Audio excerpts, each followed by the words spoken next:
ক্যাম্পাসে ডিবেট হয় কি নিয়ে ফিল্টার দিব কি দিব না, ক্যাম্পাসে ডিবেট হয় কি নিয়ে যে গরু কে আগে খাওয়াবে কি পরে খাওয়াবে, কিছু হইলেই একটা গরু ভোজ করো, কিন্তু ধরেন সংস্কার নিয়ে কোনো আলোচনা হয়নি। এতগুলো সংস্কার কমিশন হয়েছে, এতগুলো রিপোর্ট পেশ করা হয়েছে, এর কোনো আলোচনা ছিটে ফোটা আপনি ক্যাম্পাসে খুঁজে পাবেন।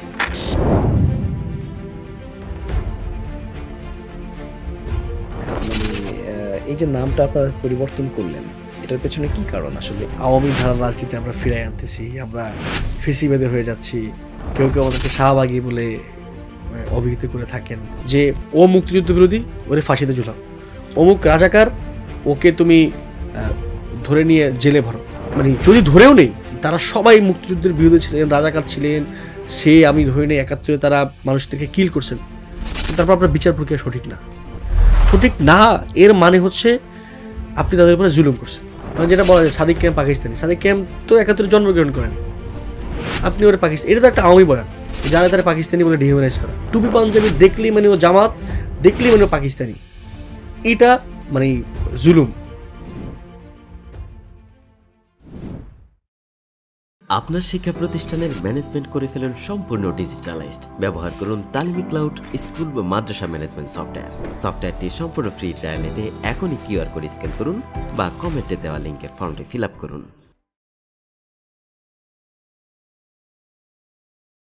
আসসালামু আলাইকুম সুপ্রিয় দর্শক, স্বাগত জানাচ্ছি ইনোভা রক্সের আজকের আয়োজনে। ২৪ গণ অভ্যুত্থান পরবর্তী সময়ে বাংলাদেশে যতগুলো সামাজিক রাজনৈতিক প্ল্যাটফর্ম কিংবা দল গঠিত হয়েছে, তার মাঝে বাংলাদেশ গণতান্ত্রিক ছাত্র সংসদ অন্যতম একটি শক্তিশালী রাজনৈতিক প্ল্যাটফর্ম এবং রাজনৈতিক দল হিসেবে আত্মপ্রকাশ করেছিল, যেটি গত ২৩ অক্টোবর জাতীয় ছাত্র শক্তি নামে নতুন করে পদযাত্রা শুরু করেছে। আমরা আমাদের আজকের অনুষ্ঠানে আমন্ত্রণ জানিয়েছি জাতীয় ছাত্র শক্তির সদস্য সচিব জনাব জাহিদ হাসানকে। চলুন সরাসরি তার সাথে পরিচয় করিয়ে দিচ্ছি। কেমন আছেন? আলহামদুলিল্লাহ, আপনি কেমন আছেন? আলহামদুলিল্লাহ ভালো আছি। আপনি ২৪-এর গণ অভ্যুত্থানের সামনে থেকে নেতৃত্ব দিয়েছেন। ঢাকা বিশ্ববিদ্যালয়ের যে কজন তরুণ সামনে থেকে নেতৃত্ব দিয়েছে, আপনি তাদের মাঝে অন্যতম একজন, এবং আপনারাই পরবর্তীতে জাতীয় নাগরিক পার্টি গঠন করেছেন এবং আপনি বাংলাদেশ গণতান্ত্রিক ছাত্র সংসদ, যেটি বাকসাস নামে পরিচিত, সেটিও গঠনে নেতৃত্ব দিয়েছেন এবং সদস্য সচিব হিসেবে দায়িত্ব পালন করছিলেন। এই মুহূর্তে আপনি জাতীয় ছাত্র শক্তির সদস্য সচিব হিসেবে আছেন, অর্থাৎ আপনারা আপনাদের দলের নাম পরিবর্তন করে নতুন করে আপনি বাংলাদেশের রাজনীতির যে ধারা সেটি বিনির্মাণ করতে চাচ্ছেন। সব কিছু মিলিয়ে আপনি বাংলাদেশের ছাত্র রাজনীতির মাঠে এই মুহূর্তে গুরুত্বপূর্ণ একটি অনুষঙ্গ। জনাব জাহিদ হাসান, আমরা আপনার জীবনের গল্প ২৪ এবং আগামীর বাংলাদেশ বিনির্মাণে আপনাদের পরিকল্পনা, সামগ্রিকভাবে আপনাদের যে ছাত্রশক্তি, সেই ছাত্রশক্তি কীভাবে আগামীর বাংলাদেশ বিনির্মাণ করতে চায়, সেই গল্পগুলো আমরা শুনতে চাই, আমাদের দর্শকদের শোনাতে চাই। আপনি কোথায় জন্মগ্রহণ করেছেন সেটি দিয়েই শুরু করতে চাই। আমার নাম জাহিদ হাসান, আমি পটুয়াখালী জেলার একটি গ্রাম পাঙ্গাশিয়াতে ২০০১ সালে জন্মগ্রহণ করি। আমার বাবা মূলত একজন শিক্ষক ছিলেন এবং স্থানীয়ভাবে পরিচিত আলেম ছিলেন।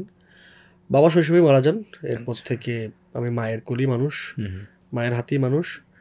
আমি ছোটোবেলায় একদমই আমার হাতে খড়ি হয় একটি নুরানি মাদ্রাসাতে, আমার গ্রামে বাড়ির পাশে।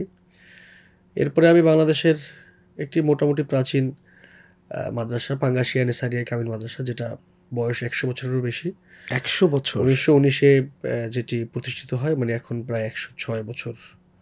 আচ্ছা, সেখানে ভর্তি হই, সেখানে ৮ম শ্রেণী পর্যন্ত লেখাপড়া করি। তারপরে বাড়ি ছেড়ে, মায়ের কোল ছেড়ে ঝালকাঠি এনএস কামিল মাদ্রাসাতে যাই, ওখানে দাখিল পাশ করি।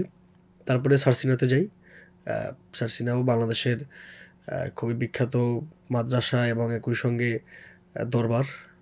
তো আমি সেখানে ভর্তি হই, সেখানে আলিম পাশ করি। সেখান থেকে এরপরে ঢাকা বিশ্ববিদ্যালয়ে ভর্তি হই ইতিহাস বিভাগে পড়ছি এখনও। কত সেশনে? আমার ১৮-১৯ সেশন।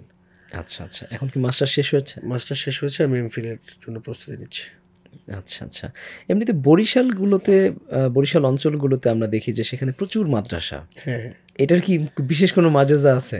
না, নিশ্চয়ই আছে। সেটা হচ্ছে আমার কাছে যেটা মনে হয় যে বরিশাল অঞ্চলে এত মাদ্রাসার কারণ আমরা যেটাকে সুফি দরবেশ পীর বলি, এটা বরিশালে প্রচুর দেখবেন আপনি। যেমন বাংলাদেশের মানে খুবই প্রসিদ্ধ দুইটি দরবার সারসিনা এবং চরমনাই বরিশালে। ফলত যেটা হয়েছে যে এই পীর, ওলি, সুফি দরবেশ আমরা যাদেরকে বলি, তারাই মাদ্রাসাগুলোর বিস্তার ঘটাইছেন। যেমন আমি যে পরিবেশে বড় হয়েছি, আমার গ্রাম, আমার চারপাশ, আমার জেলা, এখানে দেখছি প্রচুর মাদ্রাসা হয়েছে, যেটা হয়তো স্যার সিনিয়র পীর সাহেব মানে যারা অলরেডি মারা গেছেন যে 3 জন, তাদের হাত ধরে কিংবা তাদেরই কোনো একজন খলিফা যাদেরকে বলে প্রতিনিধির হাত ধরে এটা তৈরি হয়েছে ছাত্র। হ্যাঁ, এরকমই। ফলত এই অঞ্চলে মাদ্রাসার জন্য বেশি একই জিনিস চরমনের ক্ষেত্রে ঘটছে। তারাও এই দিনের প্রচারের জন্য, ইসলামের জন্য তারা এই পথটাকে বেছে নিছেন যে এই মাদ্রাসা প্রতিষ্ঠা করা, খানকা প্রতিষ্ঠা করা। এবং এটা তো সুফিবাদের একটা অন্যতম বৈশিষ্ট্য যে তারা এরকম যেখানেই যান, মানে কোনো একটা সফরে বের হয়েছেন, ওই অঞ্চলে যাতে ইসলামের বাতি প্রচার হয়, ইসলাম প্রচার হয়, ইসলাম প্রসারের জন্য তারা যেটা করেন মূলত এইরকম করে খানকা প্রতিষ্ঠা করেন, মক্তব, মাদ্রাসা প্রতিষ্ঠা করেন। তো আমার মনে হয় যে বরিশাল অঞ্চলে মাদ্রাসা বেশি থাকার কারণ হচ্ছে এখানে সুফি দরবেশ পীরদের আনাগোনাটা বেশি ছিল। আচ্ছা আচ্ছা, আপনি ঢাকা বিশ্ববিদ্যালয় হিস্ট্রি ডিপার্টমেন্টকে কেন বেছে নিলেন? আমি যখন বিশ্ববিদ্যালয়ে চান্স পাই তখন কি সাবজেক্ট পড়বো এটা নিয়ে যখন দ্বন্দ্বে ছিলাম, তখন আমার মনে হয়েছে যে কোনো একটা মৌলিক বিষয় পড়া উচিত। তো মৌলিক বিষয়ের মধ্যে ফিলোসফি ছিল আমার সামনে, কোনো একটা সাহিত্য বেছে নিতে পারতাম, সেটা আরবি হতে পারতো, বাংলা, ইংরেজি হতে পারতো। ইংরেজি হয়তো আমি আমার যে পজিশন তার জন্য পাইতাম না আর কি, কিন্তু বাংলা বা আরবি পাওয়াটা ছিল। তো এরকম একটা মৌলিক বিষয় পড়তে চাইছি আর কি। তো সেই জায়গা থেকে মনে হয়েছে মানে এর আগে আমার নিজের যে টান কিংবা আমি নিজের জীবনে যেটা হইতে চাইছি, আমার যেটা ড্রিম ছিল, সেই জন্য মনে হচ্ছে ইতিহাস আমার জন্য একটা গুড চয়েস হইতে পারে। ফলত আমি মানে আমার পরিবার ইতিহাস নেওয়ার বিপক্ষে ছিল, আমার বড় ভাই চাইছিলেন যে আমি আরবি সাহিত্যে পড়ি। তো এরকম নানা জয় নানা বিরোধ সত্ত্বেও আমি একটু নিজে সবার বিরুদ্ধে গিয়ে ইতিহাস বেছে নিছি। আচ্ছা আচ্ছা, ইতিহাসের ছাত্র হিসেবে আপনি 24 জুলাই গণ অভ্যুত্থানকে একটু বাংলাদেশের 54 বছরের ইতিহাস, এই 54 বছরের ইতিহাসে এই 24কে আপনি কোন জায়গায় রাখবেন? বাংলাদেশের 71 থেকে এখন যে অবস্থা, তার মধ্যে 71-এর পরে মানে আমরা যদি 71-এর মুক্তিযুদ্ধকে একটু বাদ দিই, এরপরে সবচেয়ে বড় গণতান্ত্রিক আন্দোলন এবং যেখানে জনগণ সবচেয়ে বেশি সম্পৃক্ত হয়েছে, তা সেই আন্দোলন বলা চলে। এবং এই আন্দোলনের মূল এসেন্স ছিল যে ধরেন কোনো নেতা নাই, মানে নেতারা একটা সময় পরে নেতাদেরকে গুম করে ফেলা হয়েছে, গ্রেফতার করে নিয়ে যাওয়া হয়েছে। এবং ধরেন যাদেরকে চিনে না, ধরেন যে আসিফ মাহমুদ এবং নাহিদ ইসলাম যখন গ্রেফতার হয়ে গেছেন, তারা কোনো সিনে নাই, দৃশ্যপটে নাই, তখন একদমই একটা সাধারণ ছেলে রিফাত, একটা সাধারণ ছেলে মাহিন, একদম হাতিয়ার ওই দ্বীপে জন্ম নেওয়া হান্নান মাসুদ, ওরা এসে ফেসবুকে, তাও কোনো মঞ্চে না, কোথাও না, ফেসবুকে এসে ঘোষণা দিচ্ছে যে আমরা কালকে অমুক কর্মসূচি পালন করব। কিংবা কখনো কখনো ওই ভিডিও বার্তাও দিতে পারেনি, জাস্ট পোস্ট করেছে ফেসবুকে, এবং মানুষ সেটার জন্য রাস্তায় নেমে গেছে। এবং কখনো ঘোষণা না দিলেও যাত্রাবাড়ি কখনো বন্ধ হয় নাই, মানে যাত্রাবাড়ি কিংবা রামপুরা মানে এমন ফিল ছিল, বা ধরেন আপনি উত্তরা বিএনএসের দিকে, মানে এটা কোনো নেতার জন্য অপেক্ষা করে নেই, মানুষ নেমে গেছে। ফলত এইরকম যে স্বতঃস্ফূর্ত আন্দোলন, এটা বাংলাদেশের কখনো হয়নি, মানে আফটার 71। আচ্ছা, এটা সাংঘাতিক গুরুত্বপূর্ণ জিনিস যে আপনি কোনো কমান্ড পাচ্ছেন না। ধরেন যে সে গত 16 বছরে যে আন্দোলনগুলো হয়েছে, হয়তো বিএনপি লিড করছে কিংবা জামাত ইসলামী লিড করছে, হয়তো বিএনপির যে প্রধান নেতা বা জামাত ইসলামীর যে নেতারা আছেন তারা লিড করছেন, তারা বলছে যে আমরা কালকে এই কর্মসূচিটা পালন করবো, বা আমরা এখন মাঠে যাব, বা এখন সবাই চলে আসো, ব্যাক করো। কিন্তু 24-এ এইরকম। এবং আমরা জানি যে বিএনপির নেতা কারা, মানে বাংলাদেশের মানুষ চিনে, জামাত ইসলামের নেতা কারা চিনে, কিন্তু নাহিদ, আসিফ, মাসুদ, রিফাত, এদেরকে তো মানুষ ওই অর্থে তখন 24 আগে চিনত না। তো ফলত এইটা গুরুত্বপূর্ণ ছিল যে পিপল রেডি ছিল, এরকম একটা মানে আউটবাস্টের জন্য পিপল রেডি ছিল। মানে হাসিনা গত 16 বছরে মানে আমরা যেমন করে দেখছি যে 24-এর আন্দোলনে মানে কোনো শ্রেণী বাদ যায় নাই, সমাজের সকল স্তরের মানুষ নেমে এসছে। এটার কারণ হাসিনা আসলে কোন স্তরের মানুষকে অত্যাচার করা বাদ রাখে নাই, সে সবাইকে অত্যাচার করছে। ধরেন 2013 সালের 5ই মে শাপলা চত্বরে ওই রাতে মাদ্রাসার ছাত্র এবং শিক্ষকদেরকে যে নির্বিচারে গুলি করা হলো, মানে রাইট নাও আমরা এখন অবধি জানি না যে আসলে সংখ্যাটা কত। কয়েকদিন আগে স্থানীয় সরকার মন্ত্রণালয় মনে হয় 80 জনের মতো 80টা পরিবারকে সহযোগিতা করছে, কিন্তু 80 তো শেষ সংখ্যা নয়, অধিকার তো 61 জনের তালিকা করেছিল, সেই সংখ্যাটা 19 জন বাড়ছে, তবে এটা আরও বাড়তে পারে এবং এটা সন্দেহ। এমন স্টোরিতে আমরা জানছি যে মাতোয়াল ডাম্পে নিয়ে লাশগুলোকে একদম কি বলা হয় পিষে ফেলা হয়েছে, তো ওইটা তো আমরা কখনো খুঁজে পাবো না মানুষদেরকে। দেখেন এরপরে ওই সময় মানে ঢাকার শিক্ষিত মধ্যবিত্ত সমাজ কোনো প্রতিবাদ জানায়নি। মানে এত বড় একটা হত্যাযজ্ঞ হওয়ার পরে আপনি দেখেন কোনো পত্রিকাও ওই অর্থে ছাপায়নি। পত্রিকা বরং উল্টো মানে আমাদের পত্রিকাগুলো, মিডিয়া হাউসগুলো উল্টো ওই হুজুরদেরকে দোষ দিচ্ছিল। তো সেই মিডল ক্লাসটা এইবার নেমে গেছে। কারণ মিডল ক্লাস নামছে কেন? কারণ 18 তারিখে ফারহান ফাইজের বুকে গুলি লাগছে, রাইট, রেসিডেন্সিয়াল একটা ছেলে মারা গেছে। হাসিনা আসলে 24-এ ওই বাস বিচারটাও করে নাই। হাসিনা ভাবছে যে 13 সালে হুজুর মারছে, তো হুজুরটা তো আমাদের একটা অনুমানুষ পর্যায়ে থাকে। মানে বিশ্ববিদ্যালয়ের হলে যাদের দাড়ি আছে, টুপি আছে, নামাজ পড়ে, প্যান্টটা একটু টাকটুর উপরে পড়ে, এদেরকে তো গত 16 বছর নির্বিচারে মারা হয়েছে, টর্চার করা হয়েছে। আমরা একজন আবরার ফাহাদের নাম জানি, কিন্তু ভাগ্যগুলোতে অনেক আবরার ফাহাদ বেঁচে গেছে। এরকম হাজার হাজার স্টোরি বাংলাদেশের ইউনিভার্সিটিগুলোতে আছে। তো হাসিনা তখন হুজুরদেরকে জাস্ট এরকম করে অনুমানুষ করে রাখছিল। জঙ্গি নাটক হয়েছে, একের পর এক জঙ্গি নাটক হয়েছে। তো এই 24-এ যেটা হয়েছে, শেষমেশ হাসিনা এমন কোনো শ্রেণী নাই যার বুকে গুলি চালায়নি। প্রথমত মানুষও ওই সকল রকমের শ্রেণী ভেদাভেদ ভুলে গিয়ে নেমে গেছে। একই গুলশানে আপনি দেখবেন, একই গুলশানে এমন স্টোরি আমি জানি যে একই গলিতে গুলশানের ধনীরা পিকেটিং করছে, একই সঙ্গে বস্তির যে লোকেরা আছে তারাও পিকেটিং করছে, ওই হাফ প্যান্ট পরা ছেলেরাও পিকেটিং করছে। যাত্রাবাড়িতে এই চিত্র আমি একাধিকবার দেখছি যে একদমই হাফ প্যান্ট পরা, স্যান্ডো গেঞ্জি গায়ে দেওয়া যে ছোটো বাচ্চা, ও এবং ধরেন ওই এলাকার মোটামুটি ধনাঢ্য মানুষ যার 2টা বাড়ি আছে, সে একই সঙ্গে পুলিশের সঙ্গে ফাইট করছে।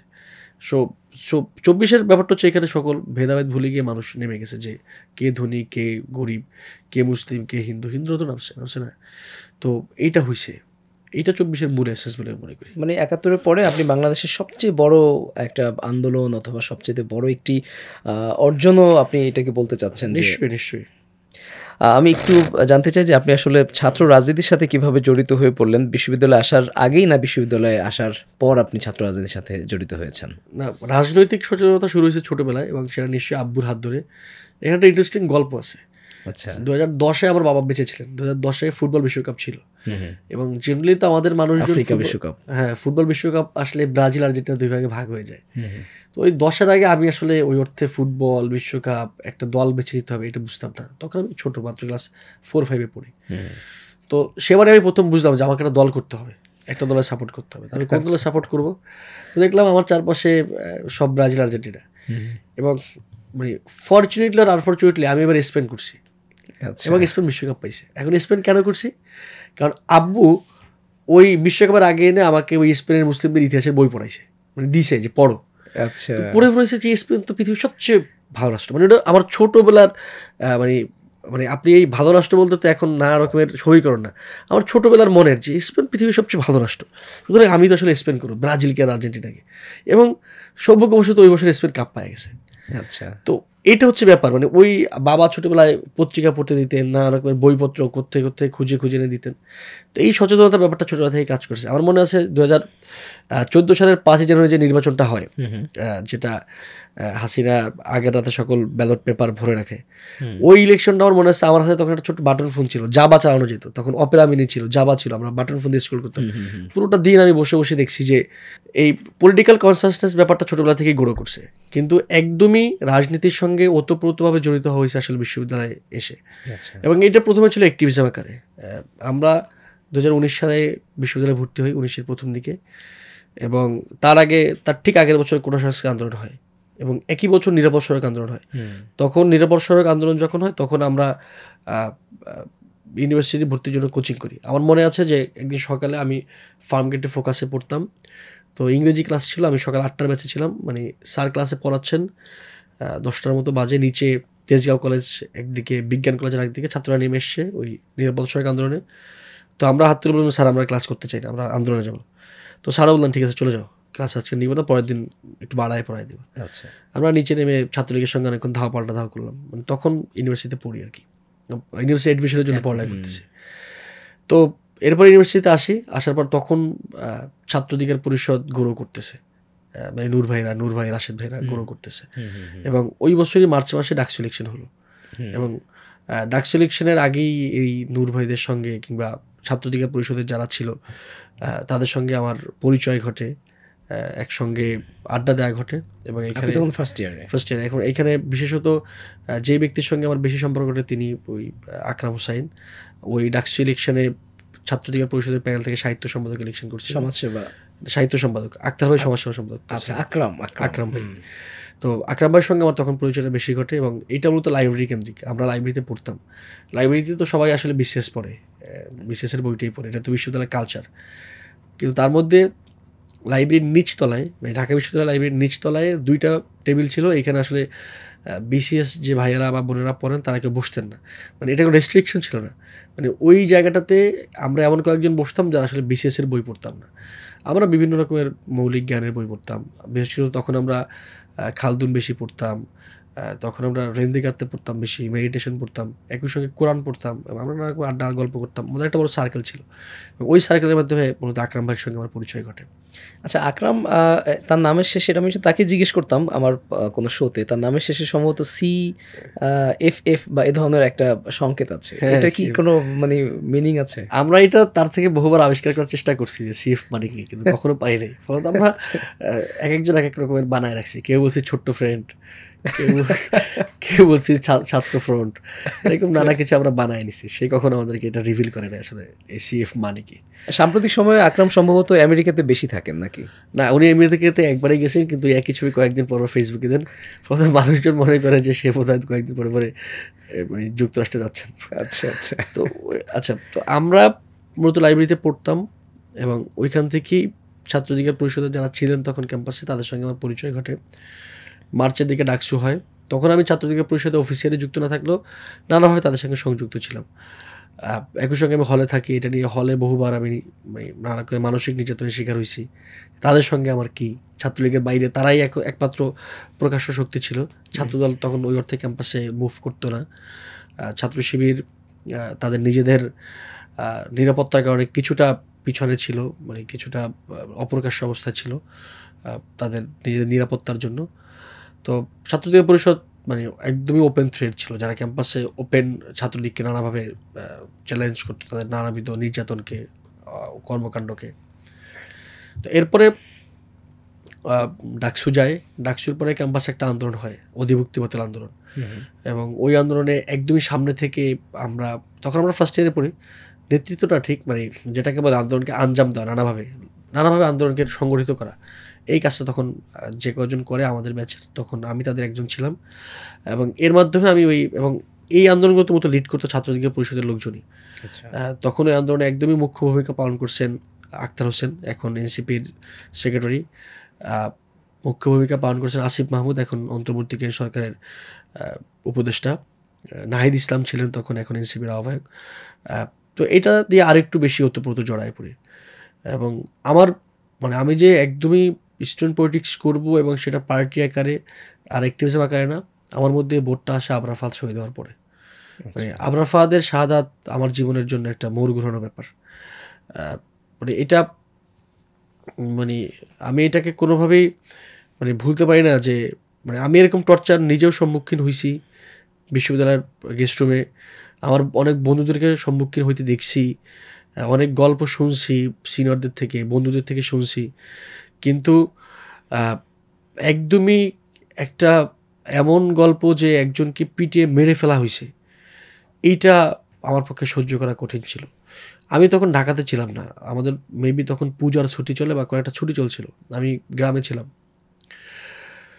তো আমি ফেসবুকে যখন এই ঘটনাটা দেখি এবং ঢাকাতে যারা ছিল তাদের মধ্যে আমি খোঁজ নেই, তো এই ঘটনাটা আমাদের কাছে পরিচিত ছিল যে কেউ একজন অ্যান্টি এস্টাবলিশমেন্ট বক্তব্য দিচ্ছে, ভারতের আধিপত্যবাদের বিরোধিতা করতেছে, বা একদমই টুপি দাড়ি পড়তেছে, ঠিকমতো 5 ওয়াক্ত নামাজ আদায় করতেছে, ফজরের সময় ঘুম থেকে উঠে, তাকে যে কোনো টর্চারের সম্মুখীন হইতে হবে না, এটা আমরা জানতাম যে সে টর্চারের সম্মুখীন হবে, কোনো না কোনো ফর্মে হবে। কিন্তু এই টর্চার করতে করতে একদম যে একজনকে মেরে ফেলা হইতে পারে, এটা খুবই আমাদের জন্য ট্রমাটাইজিং ছিল। যেমন দেখেন, আমি যে অভিজ্ঞতাগুলোর সম্মুখীন হয়েছি, যে আমি স্টিল নাও এখনও দাঁড়িয়ে রাখি, আমি একদমই আমি নিজেকে শতভাগ প্র্যাকটিসিং মুসলিম বলবো না, ধর্ম পালন করার চেষ্টা করি। তো এটা নিয়ে আমিও বিশ্ববিদ্যালয়ের গেস্ট রুমে বা বিশ্ববিদ্যালয়ের হলে, আমি প্রথম বর্ষে হলে ছিলাম, এরপরে হল ছেড়ে দিতে হয়েছে আমাকে, মোটামুটি আমিও কিছু না কিছু নির্যাতনের সম্মুখীন হয়েছি। তো যেটা হইতো যে এরকম গেস্ট রুমে নির্যাতন করা হয়, প্রথমত মানসিক নির্যাতন, তারপর একটু এক্সট্রিম হলে শারীরিকভাবে নির্যাতন। এবং এরপরে এই 1 বছরের একাডেমিক সিনিয়র মানে সো কল্ড সিনিয়র তারা যেটা করতো, এই টর্চার শেষে নিজেরা এসে আবার খাওয়াইতো, যে চল মিষ্টি খাওয়াবো, এইটা খাওয়াবো, ওইটা খাওয়াবো। তো আবরার ফাহাদের ঘটনাটা হচ্ছে তাকে এরকম নির্যাতন করতে করতে মেরে ফেলা হয়েছে, এবং তিনি মূলত সভরেন্টির কথা বলছেন। আমরা যে সভরেন্টির কথা বলেই 71 হয়েছে, যে সভরেন্টির কথা বলেই এখানে একের পর এক শাসন ক্ষমতা ভাগাভাগি হয়েছে, যে আমি তোমাদেরকে সভরেন্টি দিব, আমাকে ভোট দাও। একদম শেখ মুজিব থেকে শুরু করে শেখ হাসিনা পর্যন্ত মাঝখানে যারা ছিল সবাই বলছে, সেই একই কথাই তো আবরার ফাহাদ বলছেন। তো শেখ মুজিব তার সে কথা পালন করতে পারেন নাই, আবরার ফাহাদ পারছেন। তো ওই ঘটনাটা আমার জন্য খুব ট্রমাটাইজিং ছিল। এরপরে আমি ওই রাতের পরে যখন দেখি, এরপর আমার মধ্যে একটা ট্রান্সফরমেশন ঘটে। আমি মনে আছে তখন আমি যেহেতু ঢাকায় নাই, আমি দেখলাম ঢাকাতে বিশাল মিছিল হচ্ছে, বৃষ্টিতে ভিজে আমার বন্ধুরা বিশ্ববিদ্যালয় ক্যাম্পাসে আমি যাদের সঙ্গে মিশি তারা মিছিল করছে। তো আমি আমার ওই গ্রামেই আমার বন্ধুরা যারা ছিল এবং আমার সহপাঠীরা, আমার কোনো কোনো সিনিয়ররা, তাদের নিয়ে বলি যে আমাদের গ্রামে কিছু একটা করা উচিত। একদমই আমাদের গ্রামটা অজপরাগা। পরের দিন মানে হাট যেখানে বসে আমরা ওইখানে একটা মিছিল করি। তো গ্রামের মানুষ মূলত এই মিছিল স্লোগানে অভ্যস্ত না, তার হা করে তাকায় থাকে কী হয়েছে। তো পরে তারা রিলেট করতে পারে যে বইটার একটা ছেলেকে এরকম পিটাই মেরে ফেলা হয়েছে। তো এরপর আমি ঢাকাতে চলে আসি। তখন আমার মধ্যে একটা বিশাল বোধ জন্ম নেয় যে এরকম করে চলতে পারে না। আবরার ফাহাদ মারা গেছে, কালকে একই জিনিস আমার হলে ঘটতে পারে, এমনকি সেটা আমার সঙ্গে ঘটতে পারে, কিংবা আমার এক বন্ধু যার সঙ্গে আমি আড্ডা দিই, গল্প করি, হাসি খুশি থেকে, তার সঙ্গে ঘটতে পারে। তো ঘটলে তখন কি হবে? মানে ঘটলে তখন তো কান্না করা ছাড়া আর কিছু থাকবে না। সুতরাং যাতে ঘটতে না দেওয়া হয়, এরপর আমি সিদ্ধান্ত নেই যে আমি পলিটিক্স করব। এবং এই নির্যাতন মানে পলিটিক্সটা কী, ধরেন যে তখন আপনি যদি আমাকে ওই সময় ডানপন্থা, বামপন্থা, মধ্যমপন্থা হিসাব করতে আমি পারবো না। যে 19 সালে যখন আমি ফার্স্ট ইয়ারে পড়ি একটা ছেলে, আমি আসলে ডানপন্থী পলিটিক্স করবো নাকি বামপন্থী করবো নাকি এখানে মধ্যমপন্থী একটা ফিউচারিস্টিক আইডিয়া নিয়ে পলিটিক্স করবো, এটা আমি ডিফাইন করতে পারবো না। আমার তখন পলিটিক্স ছিল অধিকার। আচ্ছা, পলিটিক্স ছিল যে টর্চার হতে দেওয়া যাবে না, এটাই ছিল পলিটিক্স। তো এরপরে আমি ছাত্র অধিকার পরিষদের সঙ্গে আরও একটু ঘনিষ্ঠভাবে জড়িত হই, এবং পরবর্তী যে কমিটি, সেই কমিটির সাহিত্য সম্পাদক ছিলাম আমি। কেন্দ্রীয় না, ঢাকা ইউনিভার্সিটি কমিটির। আচ্ছা, তো এরপরে এই রাজনৈতিক যাত্রা শুরু হয়। ছাত্র রাজনীতিতে একদমই মানে পার্টি আকারে নাম লেখা ফেলি, পার্টি আকারে এই যাত্রাটা শুরু করি। তো আমরা ফাহাদের এই শাহাদাত আমার মধ্যে এই বোধটার জন্ম দেয়। কিন্তু আপনার ফেসবুকে আমি যতটুকু দেখলাম, আপনি সেখানে নিজেকে একজন রাইটার হিসেবে, নিজেকে একজন এডিটর, একজন অ্যাক্টিভিস্ট হিসেবে আপনি পরিচয় দিয়েছেন, কিন্তু একজন পলিটিশিয়ান হিসেবে কিন্তু আপনি নিজেকে অ্যাড্রেস করেননি। না মানে এটা একটা ভিন্ন গল্প আবার, যে রাইটার এবং এডিটর যে জন্য লিখছি, যে আমি মানে ছোটোবেলা থেকে লেখার একটা শখ ছিল, লিখতাম, মানে কবিতা লিখতাম মূলত প্রথমত। আচ্ছা, এরপরে সেটা গদ্যতেও আসে। এবং এই লেখার জায়গা থেকে আমি এখনও মনে করি যে ধরেন এখন তো একটা বড় দায়িত্ব নিয়ে ফেলছি, একটা সংগঠনের সেক্রেটারির দায়িত্ব নিয়ে ফেলছি, ফলত ব্যস্ততা সাংঘাতিক বেশি। তো এই ব্যস্ততার মধ্যে আসলে খুব লেখা যায় না, কিন্তু ব্যস্ততা কমলে আবার লেখা যায়। তো আমি এখনও মনে করি যে আমার মধ্যে সত্তাটা এখনও আছে এবং আমি এটাকে আরও গ্রো করতে চাই। এই মানে আমি আল্লাহর কাছে দোয়া করি যে আল্লাহ সব নিয়ে গেলেও এটা নিয়ে যায় না। মানে যদি এমন হয় যে আমি এমন কোনো পাপ করে থাকি যে তোমার রহমত আমার উপর থেকে উঠে যাবে, এটা তো হতেই পারে, মানে আমি তো মানুষ, আমি তো এই পাপটা করে ফেলতে পারি। তো আমি যদি এমন পাপ করি যে আমার উপর থেকে সকল রহমত উঠাই নিবা, তারপর লেখার রহমতটা উঠাই নিবা, এই শক্তিটা রাখে আমার মধ্যে। আচ্ছা, তো আমার মধ্যে ওই আকাঙ্ক্ষাটা এখন আছে, ফলত আমি লিখতে চাই আরও। আর এডিটর বলতে আমি একটা পত্রিকা বের করি শোরগোল নামে, ওইটা আমি অনেকদিন ধরে বের করতে পারতেছি না এই শুধু রাজনৈতিক ব্যস্ততার জন্য। এবং এটা আমি শুরু করছি 2022-এ, যখন আমি বিশ্ববিদ্যালয়ে মাত্র 3rd ইয়ারে পড়ি। তো এই জায়গা থেকে ওইটা লেখা। আর অ্যাক্টিভিস্ট লেখা মূলত এই রাজনৈতিক কর্মী আকারেই, যে একটা আমি এই পলিটিক্যাল অ্যাক্টিভিজমটা করতে চাই বা করতেছি, সামনেও করবো একদম মৃত্যু পর্যন্ত। হয়তো কখনো কোনো একটা কোনো কারণে হয়তো পিছিয়ে যাব, কোনো কারণে সামনে যাব, কোনো কারণে চুপ থাকবো, কিন্তু এই সব কিছুই মূলত এই রাজনৈতিক স্বার্থে। মানে এবং এই রাজনীতিটা আমি আপনাকে যেটা বলছিলাম, যে আমি যখন শুরু করছি তখন আপনি আমাকে এসব ডানপন্থা বামপন্থা দিয়ে মাপতে পারবেন না। তখন আমি ছিলাম যে এখানে ক্যাম্পাসে টর্চার হয়, এই টর্চার বন্ধ করতে হবে। এবং এর জন্য আমি যতটুকু পারি, মানে আমার সামর্থ্য খুবই সীমিত। আমি একটা ফার্স্ট ইয়ার সেকেন্ড ইয়ার পড়া ছেলে, আমার কী বা সামর্থ্য আছে? আমার বাবাও পলিটিশিয়ান না, আমার বাবা ধনাঢ্য মানুষও না, আমি একদমই মধ্যবিত্ত নিম্ন মধ্যবিত্ত পরিবার থেকে আসা একটা মানুষ। আমার যতটুকু সামর্থ্য আছে ততটুকু দিয়ে আমি করবো আর কি। আপনি যদি পলিটিশিয়ান এই শব্দটি না অ্যাড করেন, সেক্ষেত্রে আপনার যারা নেতাকর্মী রয়েছে তারা আসলে বিভ্রান্ত হওয়ার কোনো সুযোগ আছে কিনা? না, সুযোগ নাই। কেন সুযোগ নেই? এই জন্য আপনি যদি ফেসবুক ধরেন, যদি ফেসবুক প্রোফাইলে দেখেন, মানে আমার ফেসবুক প্রোফাইলে রাজনীতির বাইরে পোস্ট খুব কম খুঁজে পাবেন, এবং রাজনীতির বাইরে রেসপন্স করার সময় আমার কাছে খুব কম।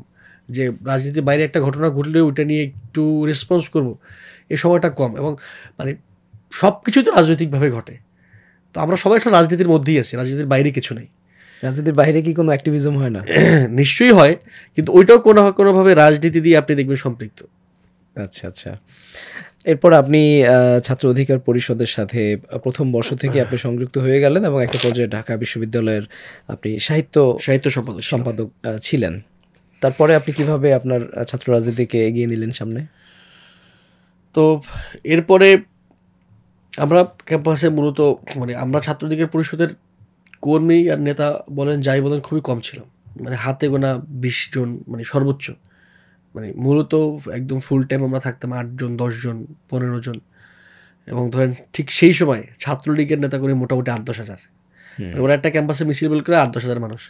আর আমরা রাজু বাস করে যে মানববন্ধন করতে দাঁড়াইলে মোটামুটি ব্যানার ধরার বাইরে লোক পাওয়া যায় না। তো এই অল্প সামর্থ্যে তো আমাদের কাছে আমাদের অনেক কিছু করবার ছিল না, মানে এই অল্প মানুষ। এবং আমরা সবাই তখন নিদারুণ অর্থকষ্টে ভুগি, একদম মোটামুটি প্রায় সবাই টিউশন করে। বিশেষ করে আমি কোচিংয়ে পড়াইতাম, কোচিংয়ে পড়ায় চলি, এখনও কোচিংয়ে পড়াই, আমি কোচিংয়ে পড়ায় চলি। কোন কোচিংয়ে পড়ান? আমি দীর্ঘদিন এডমিশনের ফোকাসে পড়াইছি, এরপরে আদ্যন্ত নামে একটা একাডেমিক কোচিংয়ে পড়াই। তো এইগুলো করেই আমরা চলছি। এবং আমরা তখন অনেক কিছু না করতে চাইলে আমরা জাস্ট চাইতাম যে বিশ্ববিদ্যালয়ে যাতে কারোর উপর টর্চারটা হয়। এমনও হয়েছে যে রাত 12টার দিকে আমরা সবাই ঘুমাইতে গেছি, তখন শুনছি যে কোনো একটা হলে একজন ছাত্রকে রুমে আটকায়, মানে একজনকে 10 জন মিলে টর্চার করতেছে, মা বাবার নাম তুলে অকথ্য ভাষায় গালাগালি করতেছে, স্টাম্প দিয়ে পিটাইতেছে। এটা নানা কারণে ঘটতো, অনেকগুলো কারণে। হইতে পারে যে সে ছাত্রলীগের যে মিছিল মিটিং হয় সেটাতে অ্যাক্টিভলি পার্টিসিপেট করতেছে না, হইতে পারে যে সে এই যে আওয়ামী ন্যারেটিভ সেটার বিরুদ্ধে কোনো বক্তৃতা দিছে, ফেসবুকে লিখছে। এমনও হয়েছে যে বন্ধুদের যে গ্রুপ চ্যাট থাকে ডিপার্টমেন্টের, ওইখানে বলছে। আপনারা চিনে থাকবেন, এখন ঢাকা বিশ্ববিদ্যালয় শিবিরের অভিভাবী সাহিত্য সম্পাদক মারুফ, প্রথমে আমার ডিপার্টমেন্টে ছিল, পরে মাইগ্রেট করে পলিটিক্যাল সায়েন্সে গেছে। ও জাস্ট ওদের বন্ধুদের গ্রুপে একটা কথা বলছিল, সেইটা ছাত্রলীগের হাতে চলে গেছে। আচ্ছা, চলে যাওয়ার পরে ও মুক্তিযোদ্ধা জিয়াউর রহমান হলের ছাত্র, ওকে ওর হলের ছাত্রলীগ প্রথমত নির্যাতন করছে। এবং এরপরে মানে ব্যাপারটা চিন্তা করে দেখেন, ওর হলের প্রবোস্ট নিজে ওকে শাহবাগ থানায় দিয়ে দিছে।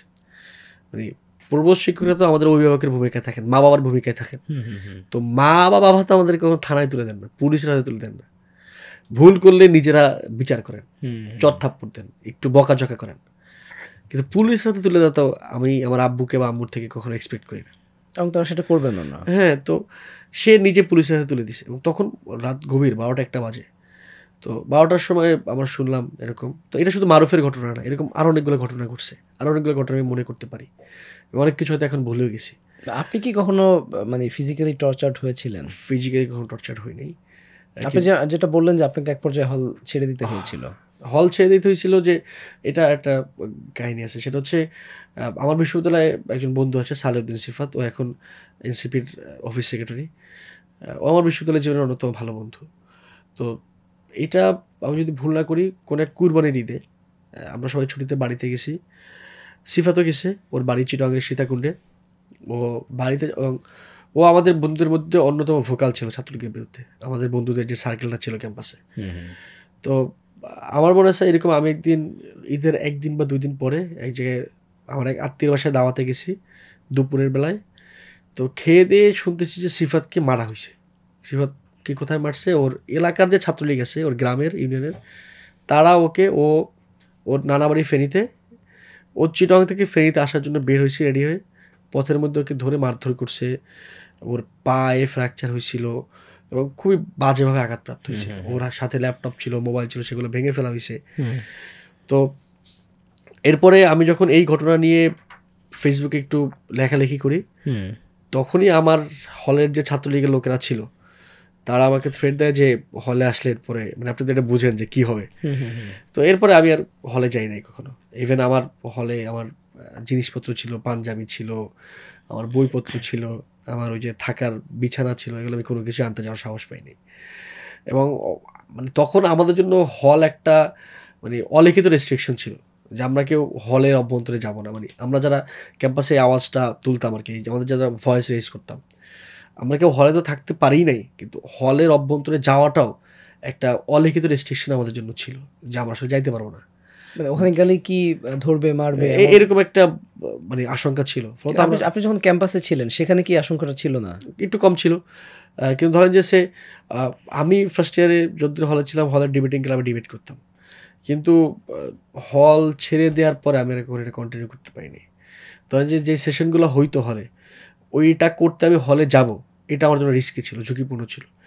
এবং এটা ছিল একই সঙ্গে ছাত্রলীগের বিরুদ্ধে ক্যাম্পাসে নানাভাবে সরব, সেটা রাজনৈতিকভাবে হইতে পারে, সেটা আপনি পত্রিকা বের করে করতে পারেন, সেটা আপনি ফেসবুকে অ্যাক্টিভিজম করে করতে পারেন, নানাভাবে করতে পারেন। এরপরে আপনাকে বিশ্ববিদ্যালয়ের ডিবেটিং ক্লাবে বা এই কালচারাল জায়গাগুলোতে সুযোগ দেওয়া হবে, এটা কখনো হয় নাই ক্যাম্পাসে। যারা এটা করছেন তারাই ছিটকে গেছেন। ফলত আমি আমার ওই বিতর্কের যেই ধারা ওইটা আমি আর কন্টিনিউ করতে পারি নাই। একদম 24 পর্যন্ত আপনি হলের বাইরে ছিলেন? হ্যাঁ, আমি এক হলের বাইরে ছিলাম। এরপর আর হলে ওঠার, এরপর আমার পরিবার ঢাকায় চলে এসছে, আমার মা ঢাকায় চলে এসছেন। এখনও হলে থাকি না, এখনও মায়ের সঙ্গেই থাকি আর কি, আচ্ছা, পরিবারের সঙ্গে থাকি আর কি। আচ্ছা আচ্ছা। তো 24-এর আন্দোলনে তাহলে আপনি পরবর্তীতে হলের বাইরে থেকেই নেতৃত্ব দেওয়া শুরু করলেন? এটাকে আমি আসলে নেতৃত্ব বলতে খুব স্বাচ্ছন্দ্য বোধ করি না। এটা হচ্ছে আমি একজন কর্মীর মতো কাজ করতে আজীবন পছন্দ করছি। জুলাইয়ের গণঅভ্যুত্থানেও আমি আমার সামর্থ্যের জায়গা থেকে, আমার বিদ্যা বুদ্ধির জায়গা থেকে যতটুকু পারছি, এই যে গণমানুষের যে জোয়ার, সেটাকে সহযোগিতা করছি আমার জায়গা থেকে। আপনি আসলে কোন স্পটে তখন থাকতেন বা নেতাকর্মীদেরকে জড়ো করতেন? আমি তো মূলত, আমরা তো বিশ্ববিদ্যালয় ক্যাম্পাসের আশেপাশেই থাকতাম। তো 17 জুলাই পর্যন্ত তো বিশ্ববিদ্যালয়ে আন্দোলন হয়েছে। 17 জুলাই এর আগের দিন 6 জন শহীদ হইলেন, আবু সাইদ সহ। ওই দিন কফিন মিছিল ছিল। তো কফিন মিছিল আমরা দুপুর 12টা একটার দিকে ছিল, এবং এর আগের রাতে আপনারা জানেন যে 16 তারিখ রাতে প্রত্যেকটা হল একটা একটা করে স্বাধীন হচ্ছিল, হল থেকে ছাত্রলীগকে বের করে দেওয়া হচ্ছিল।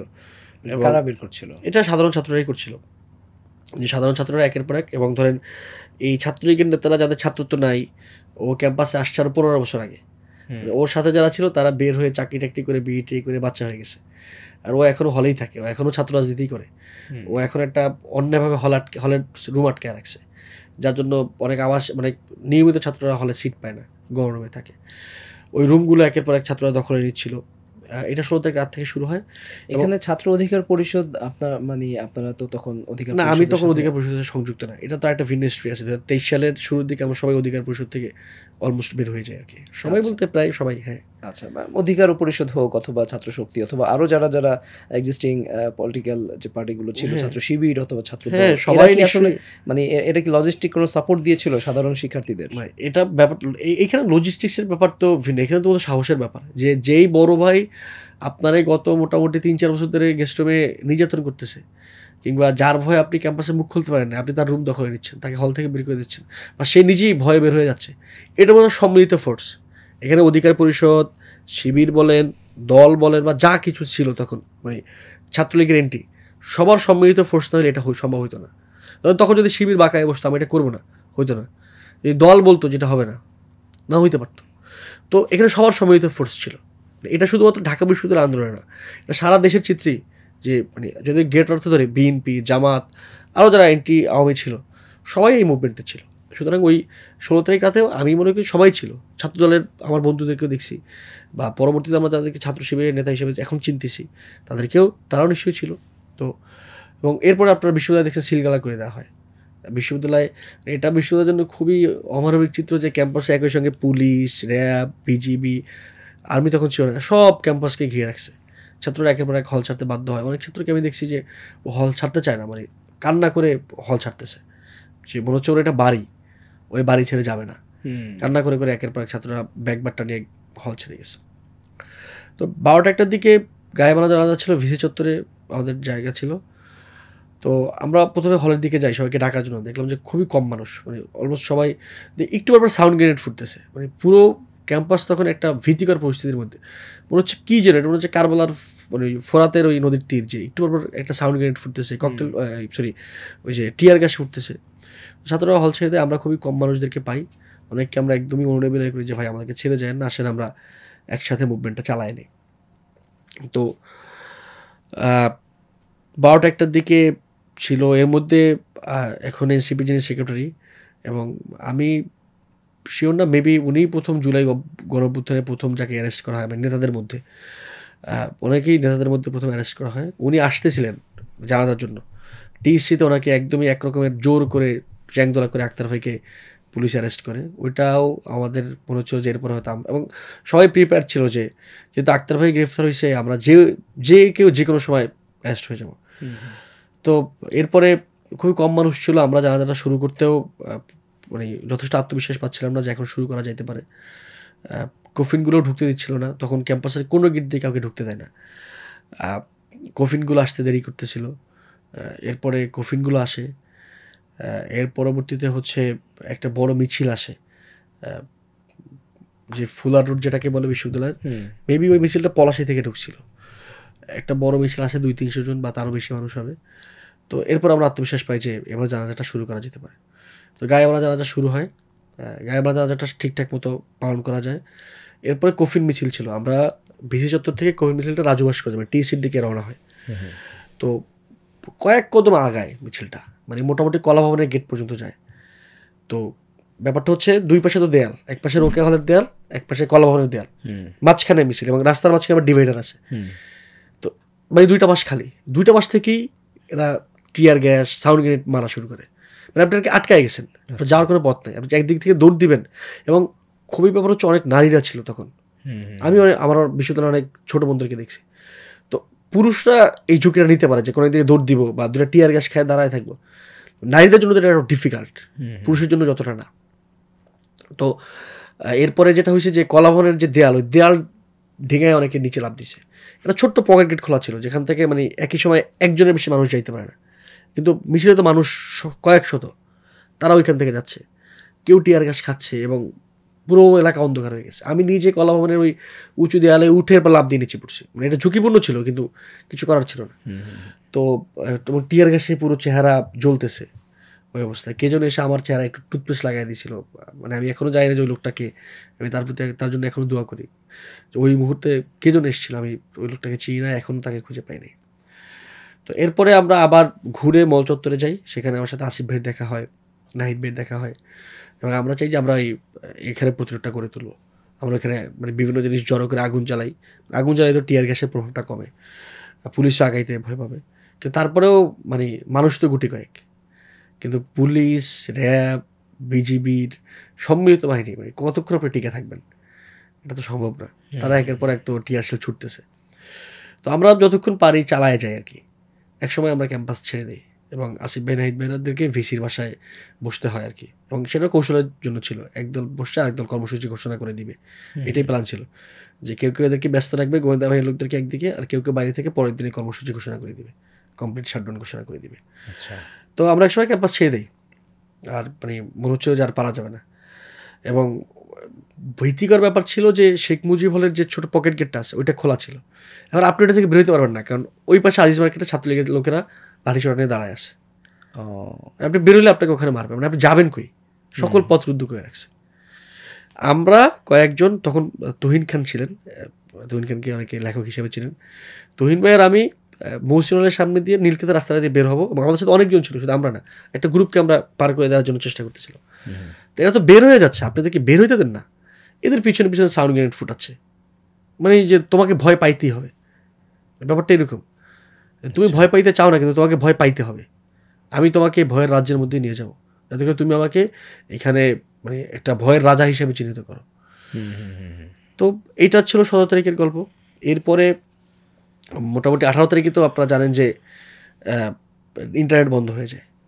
এরপরে মূলত ধানমন্ডি সায়েন্স ল্যাব ওই এলাকায় যারা আন্দোলন করছে তাদের সঙ্গে আমি কম বেশি যোগাযোগ করি, এবং আমাদের মূলত ব্যাপারটা ছিল যে আমরা ইন্টারনালি যতটা গোছানো যায় এবং ধরেন কী আন্দোলন কী পরে হইতে পারে, মানে কর্মসূচি কী হতে পারে, এই ব্যাপারগুলোতে আমাদের মনোযোগ বেশি ছিল।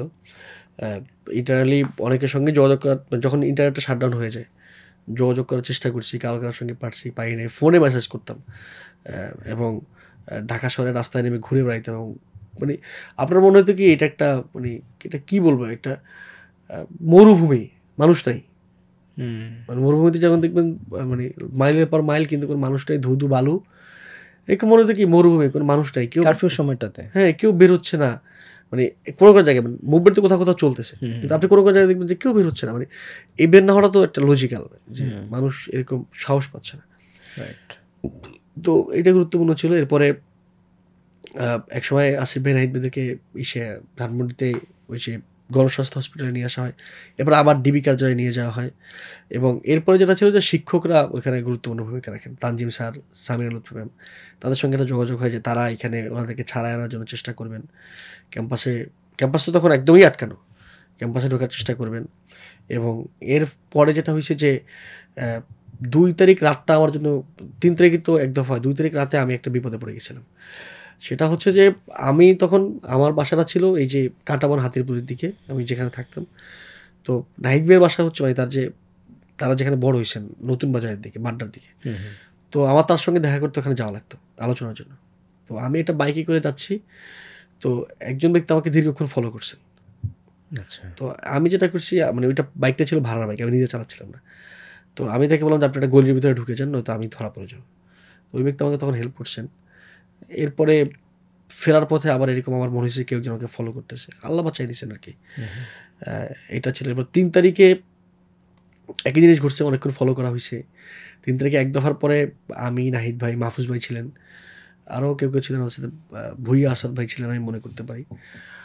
তো আমরা এক দফার ঘোষণাটা যখন হয়ে যায়, এরপর তো শহীদ মিনার থেকে মিছিল শাহবাগে আসে এবং প্ল্যান ছিল যে আসিফ ভাই ওটাকে লিড করবেন, নাহিদ ভাই সরে আসবেন, মানে কৌশলগত জায়গা থেকে নাহিদ ভাই সরে একটা জায়গায় যাবেন সেফ, আসিফ ভাই মিছিলটাকে লিড করে শাহবাগের দিকে নিয়ে যাবেন। আসিফ ভাই তার মতো শাহবাগে নিয়ে যাচ্ছিলেন, আমরা নাহিদ ভাই সহ কয়েকজন শহীদ মিনার থেকে পলাশি হয়ে কাঁটাবনের দিকে যাই, কাঁটাবনের একটা বাসায়। এবং তখনও ওই একই ব্যাপার যে ফলো করা হচ্ছে, মানে এটা ভয় পাওয়া দেয় যে তুমি আর সামনে আগায়ও না, তাহলে তোমার জন্য বিপদ। কিন্তু 3 তারিখের পরে 4 তারিখে যখন শাহবাগে বিকালে 4টার দিকে আমার মনে আছে শাহবাগে একটা ভ্যান ছিল, কোনো স্টেজ ছিল না, ভ্যানের উপর দ্বারা আমরা স্লোগান দিচ্ছিলাম। তো তখন আমার দেখে মনে হয়েছে যে আসলে সরকারটা পড়ে যাবে। মানে 4 তারিখ বিকেলে, হ্যাঁ, মানে আগে থেকেই তো এই আত্মবিশ্বাসটা গড়ে করতেছিল, কিন্তু 4 তারিখ বিকেলে মনে হয়েছে গেছে, মানে এটা একদম 4 তারিখ বিকেলে শিওর মনে হয়েছে। আমি আমার বন্ধু সিফাত্রে বলতেছিলাম যে মানে হয়ে গেছে এটা।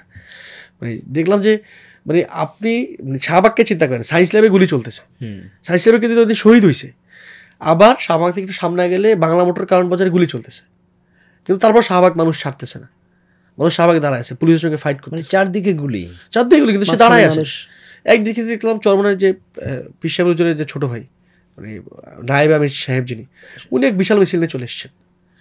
মানে সেও জানেন যে তার সঙ্গে তার কর্মীরা জেনারেলি ছিল, সাধারণ মানুষ নিশ্চয়ই থাকতে পারে, তার কর্মী এসছেন, তিনি জানেন যে তার 2টা কর্মী এখানে শহীদ হয়ে যেতে পারে, তার কর্মীরাও সেই ভয় পাচ্ছেন না, তিনিও পাচ্ছেন না। এবং শাহবাগে দেখলাম আমি মানুষের কি চমৎকার ভালোবাসা, আপনি দেখবেন না যে আমরা যে কয়েকজন স্লোগান দিচ্ছিলাম, প্রচণ্ড রোদ ছিল, মানে আমাদের জন্য মানুষ পানির পর পানি, খাবারের পরে খাবার নিয়ে এসছে। এবং 4 তারিখে আমরা কয়েকজন 30-40 জন হবে, ওখানে ছাত্রদলের অনেক বন্ধুরা ছিল, আর অনেকেই ছিল। আমরা 4 তারিখে এরকম একটা ছোট গ্রুপ, তখন তো ক্যাম্পাস সিলগালা করা, ক্যাম্পাসের সকল হলগুলোতে তালা মারা, আমরা একদমই হাতে কি স্টাম্প লাঠি নিয়ে গিয়ে সবগুলো হলের তালা ভেঙে ফেলি, আজকে থেকে হল উন্মুক্ত, হল স্বাধীন, আমার ক্যাম্পাসে আমি থাকবো, আমাকে আটকাবে কে।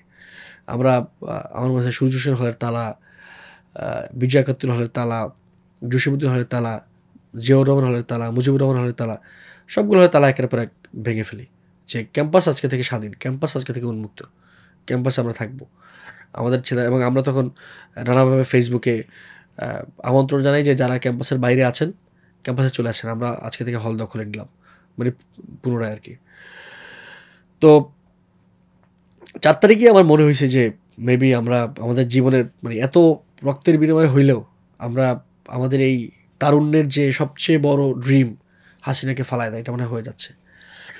এরপর 4 তারিখ রাতে আমরা কেউ ঘুমাইতে পারিনি। তখন অনেকজন লুৎফুর ভাই মানে যিনি সমন্বয়ক, এখন এনসিপির জয়েন্ট সেক্রেটারি, আমি, সিফাত, আমরা একই সঙ্গে ছিলাম। এনসিপির আরও অনেকে ছিল আমাদের বন্ধুরা। তো আমরা মানে রাতে মানে ঘুম তো আসা অস্বাভাবিক না, ঘুম তো আসবেই না, এটাই তো স্বাভাবিক। এবং ধরেন যে তখন আমরা মানে একই সঙ্গে তো একটা ভীতিকর পরিস্থিতিও ছিল। তো আমরা আসলে রসিকতা করছিলাম মানে যাতে করে একটু এই পেইনটা রিলিফ করা যায়। ধরেন যে এর আগের রাতে চে গুয়েভারার ওই কথাটা তো অনেক বেশি ফেসবুকে চলছিল, মাতৃভূমি অথবা মৃত্যু। তো আমরা ওইটাকে বানাইছিলাম যে কালকে হয়তো গণভবন অথবা আঞ্জুমান মফিদুল ইসলামে, মানে অজ্ঞাত লাশ। আচ্ছা, মানে কালকে হয়তো শহীদ হওয়া বা গণভবনে যাওয়া, যা হোক কপালে। আমরা এই অনুবাদটা মানে এটা একটা ভাব অনুবাদ করছিলাম যে হয়তো গণভবন অথবা আঞ্জুমান মফিদুল ইসলাম। তো এরপরে রাতটা কাটে। সকালে আমরা সারা রাত কেউ কিছু খাই নাই। আমাদের বাসায় একজন নুডলস রান্না করে, কিন্তু ওই নুডলস খাওয়ার মতো অবস্থা কারো ছিল না। আমার মনে হচ্ছে যে 6 তারিখ সকালে বাসায় ফিরে দেখছি ওই নুডলস কড়াইতে যেরকম ছিল ওইরকমই আছে, নষ্ট হয়ে গেছে, কিন্তু খাওয়া কারো মানে গলা দিয়ে খাবার নামে নাই আর কি। তো এরপরে আমরা খবর পাচ্ছিলাম, খোঁজ পাচ্ছিলাম যে যাত্রাবাড়ি থেকে মিছিল আসতেছে, উত্তরা থেকে আসতেছে, মানে শাহবাগমুখী হচ্ছে, গণভবনমুখী হচ্ছে জনগণ। এর মধ্যে হুট করে আবার ইন্টারনেট চলে গেল 1 ঘন্টার জন্য। আপনার নিশ্চয়টা মনে আছে, 1 ঘন্টার জন্য 5 তারিখ সকালে ইন্টারনেট নাই হয়ে গেছিল। আপনি তখন জেলে ছিলেন, আপনি এটা জানেন নিশ্চয়। তো তখন আমাদের আবার একটা আশঙ্কা লাগে যে কী হইতে যাইতেছে। এবং যখন ইন্টারনেটটা আবার ফেরে, আমরা ফেসবুকে লাইভ করে সবাইকে শাহবাগমুখী হইতে বলি, যত যাই হোক, যত ব্যারিকেড থাকুক, যাই থাকুক, সবাই ব্যারিকেড ভেঙে শাহবাগে চলে আসেন। এবং ইন্টারনেট আসার পরে আমরা শুনি যে আর্মির চিফ বক্তৃতা করবেন দুপুর 2টায়। তখন আমাদের মনে হয়েছে যে মেবি কিছু হয়ে গেছে। তো আমরা এই হয়ে গেছে না গেছে এইসবে আসলে আস্থা না রেখে আমরা বলি যে রাজপথই একমাত্র সমাধান। আমরা বেরিয়ে পড়ি। এইটাই আসলে আমাদের লাইন ছিল যে রাজপথই একমাত্র সমাধান, আন্দোলনে একমাত্র সমাধান। ধরেন 24-এর 7 জানুয়ারি নির্বাচনের আগে আমাদের এখানের যে রাজনৈতিক দলগুলো আছে তারা সবাই মানে যুক্তরাষ্ট্রের নিষেধাজ্ঞার দিকে তাকায় ছিল যে স্যাংশন দিবে, স্যাংশন দিয়ে হাসিনাকে ফালাই দিবে, আওয়ামী লীগকে ফালাই দিবে। তখন আমাদের পরিসর ছোট ছিল, আমাদের সামর্থ্য কম ছিল। তখন আমরা আমাদের ছোট্ট পরিসরে কম সামর্থ্যের মধ্যে বলছি যে মানে আমেরিকার স্যাংশন দিয়ে স্বৈরাচারের পতন হবে না, এখানে গণ আন্দোলন লাগবে। তখন মানে বিএনপির মধ্যে অনেক বুদ্ধিজীবীরা, অনেক অ্যাক্টিভিস্টরা, নেতারা বলছে যে স্যাংশন দিয়ে হতে পারে। স্যাংশন দিয়ে হবে না, মানে আমেরিকা আপনার স্বাধীনতা, আপনার সভরেনিটি অর্জন করে দিয়ে যাবে না, এটা গণ আন্দোলন লাগবে, গণমানুষকে সম্পৃক্ত করতে হবে, গণ অভ্যুত্থান লাগবে। 5 তারিখ সকালে মনে হয়েছে আর্মি চিফ কি বলবেন না বলবেন ওটা তার ম্যাটার, সে জানেন। কিন্তু আমরা আগের রাতে যে বলছি হয়তো গণভবন অথবা আঞ্জুমান মফিদুল ইসলাম, মানে আমরা ওই জন্য বেরিয়ে পড়ি। তো শাহবাগ এসে আমরা খবর পাই যে হাসিনা পালায় যাচ্ছে। তো এরপরেই এরপরে যা আবার হয়েছে আমরা গণভবনের দিকে যাই আর কি। এরপরে তো আসলে বিজয় হয়ে গেল এবং বিজয় পরবর্তী সময়ে নতুন বাংলাদেশ বিনির্মাণের জন্য আমরা যেমনটি দেখলাম যে অনেকগুলো প্ল্যাটফর্ম, অনেকগুলো রাজনৈতিক দল গঠন হলো। সেই জায়গায় আপনারা একটা দল গঠন করলেন যেটি বাকসাস বা বাংলাদেশ গণতান্ত্রিক ছাত্র সংসদ। তো আপনারা আসলে কেন মনে হলো যে আসলে এই ধরনের একটি ছাত্র সংগঠন করা প্রয়োজন? মানে আমরা আসলে তো রাজনীতি আগে থেকেই করি। যেমন এখন আমরা দেখি যে আমাদের যে সকল প্রবীণ রাজনৈতিক ব্যক্তিরা আছেন তারা যেটা আমাদেরকে একটু তাচ্ছিল্যের সুরে বলতে চান যে নতুন নতুন রাজনীতিবিদ আসছে 5 তারিখের পরে। এটা মনে করি যে এটা আমরা 5 তারিখের পরে নতুন রাজনীতিবিদ না বা নতুন রাজনীতি করার লোক না। আমরা 5 তারিখের বহু আগে থেকেই, মানে এখন আমি তো আমার বয়সকে আগায় নিয়ে যেতে পারবো না। বিএনপি জামাত গত 16 বছর ধরে ক্যাম্পাসে ফাইট করতেছে, ক্যাম্পাসে না মানে সব প্রদেশে ফাইট করতেছে। এখন 2008 সালে যখন হাসিনা ক্ষমতা আসে তখন আমার বয়স মাত্র 7-8 বছর। তো আমি তো তখন থেকে ফাইট করতে পারবো না, কিন্তু আমরা যতদিন অবধি পারছি আমরা তো করছি। আমরা গত 5-6 বছর ধরে ক্যাম্পাসে একটা ছোট্ট গ্রুপ, যে ছোট্ট গ্রুপটা ছাত্রলীগের পরিষদে ছিল, পরবর্তীতে এদের একটা বড় অংশ গণতান্ত্রিক ছাত্র শক্তি গঠন করছে, নতুন নতুন কেউ কেউ যুক্ত হয়েছেন, তারা তো এটা করছেন। সুতরাং আমরা নতুন করে ছাত্র রাজনীতি শুরু করছি, ছাত্র সংগঠন করছি বা এনসিপি নতুন করে হয়েছে, ব্যাপারটা এরকম না। আমরা আগে থেকেই রাজনৈতিক ছিলাম, আমরা আগে থেকে রাজনৈতিকভাবে এই সংকটগুলোকে মোকাবেলা করতে চাইছি। সুতরাং এই যে গণতান্ত্রিক ছাত্র সংসদ গঠিত হয়েছে, এটা আমরা নতুন করে করছি, ব্যাপারটা এরকম না। এইখানে যাদেরকে আপনি দেখেন নেতৃত্বের সামনে, এরা প্রত্যেকেই কোনো না কোনোভাবে 5 তারিখের আগে আওয়ামী বিরোধী রাজনীতির সঙ্গে সম্পৃক্ত ছিল। নতুন করে তো এই অভ্যুত্থানের মাধ্যমে আমাদের একটা পলিটিক্যাল কমিউনিটি গড়ে উঠছে, তারা তো আমাদের সঙ্গে সংযুক্ত হয়েছেন। কিন্তু আমরা প্রায় প্রত্যেকেই 5 তারিখের আগেও মানে গণঅভ্যুত্থানের আগেও রাজনৈতিকই ছিলাম, রাজনৈতিক ছাত্র সংগঠনের সঙ্গেই যুক্ত ছিলাম। তো 5 তারিখের পরেও সেই সংগঠনগুলোর সাথেই যুক্ত থাকতেন। যেটা হলো যে আমরা ছাত্রলীগের পরিষদ অনেক আগেই ছেড়ে দিই। এটা 2023-এর শুরুর দিকের ঘটনা, 22-এর শেষ 23-এর শুরুর দিকের ঘটনা। এরপরে গণতান্ত্রিক ছাত্র শক্তি গঠিত হয় এবং সেখানে এখন যারা গণতান্ত্রিক ছাত্র সংসদে বা এখন জাতীয় ছাত্র শক্তি আমাদের এর সঙ্গে সম্পৃক্ত আছেন তারাও কেউ কেউ ছিলেন, বা এনসিপিরও অনেকে ছিলেন। অ্যাডভাইজার যিনি আছেন আসিফ মাহমুদ তিনিও ছিলেন, মাহফুজ আলম এখন যে অ্যাডভাইজার তিনি একদমই সাংগঠনিক পরিসরে না থাকলেও নানাভাবে যুক্ত ছিলেন তাদের সঙ্গে বুদ্ধিভিত্তিকভাবে। তো আমি পার্সোনালি যুক্ত ছিলাম না, সেটা ভিন্ন অনেকগুলো কারণে। তো ব্যাপারটা হচ্ছে যে গণতান্ত্রিক ছাত্র শক্তি তাদের কার্যক্রম স্থগিত করে 5 তারিখের পরে সেপ্টেম্বরের দিকে তারা তাদের কার্যক্রম স্থগিত করে। বৈষম্যবিরোধী ছাত্র আন্দোলনের পরে আমরা দীর্ঘদিন কাজ করছি। এই গণঅভ্যুত্থানের যে ছাত্ররা ছিল তাদেরকে সংগঠিত রাখার চেষ্টা করছি। একটা সময় মনে হয়েছে যে বৈষম্যবিরোধী ছাত্র আন্দোলন আসলে আমরা দীর্ঘদিন সংগঠিত করে রাখছি, কিন্তু এটা আসলে মানে এই নাম ব্যবহার করে সারা দেশে অনেকগুলো চাঁদাবাজি হচ্ছে। মানে যেটা হয়তো এমন হয় যে ধরেন প্রত্যন্ত অঞ্চলে কোনো একটা জায়গাতে কেউ একজন চাঁদাবাজি করতেছে, ওইটা বৈষম্যবিরোধী ছাত্র আন্দোলনের একদম সেন্ট্রাল কমিটি যারা লিড করতেছে এটা কেউ জানি না, দায়টা তো এসে আমাদের উপর পড়ছে। আমি দপ্তর সম্পাদক ছিলাম, আমার এই প্রশ্নগুলো অনেকগুলো জায়গাতে ডিল করতে হয়েছে। তো আমার মনে হয়েছে যে আমাদের মনে হয়েছে একসময় যে এটা আসলে পারা যাচ্ছে না। এরপর আপনারা জানেন যে বৈষম্য ছাত্র আন্দোলন তাদের সারা দেশের সকল সাংগঠনিক পরিসর স্থগিত করে দেয়। তো এরপর আমাদের মনে হয়েছে যে ক্যাম্পাসে বা ক্যাম্পাসের বাইরেও ছাত্র রাজনীতির একটা ভ্যাকুয়াম তো আছে। মানে একটা গণ অভ্যুত্থান যখন হয়, গণ অভ্যুত্থানের পরে নিশ্চয়ই অনেকগুলো নতুন রাজনৈতিক প্রস্তাবনা হাজির হয়, এটা অটোমেটিক হয় সমাজে, মানুষের মধ্যে একটা চেঞ্জেস আসে। মানে আপনি 5 তারিখের আগে দেশের মানুষদেরকে চাঁদাবাজি নিয়ে যে পরিমাণে ভোকাল দেখছেন, 5 তারিখের পরে তার থেকে অনেকাংশে বেশি মানুষ একদম জেনারেল পিপল অনেক বেশি ভোকাল হয়েছে। এই চেঞ্জেসটা তো হয়েছে। তো এরকম অনেকগুলো চেঞ্জ আসে সমাজে এবং এর মাধ্যমে একটা নতুন রাজনৈতিক প্রস্তাবনা হাজির করতে হয়।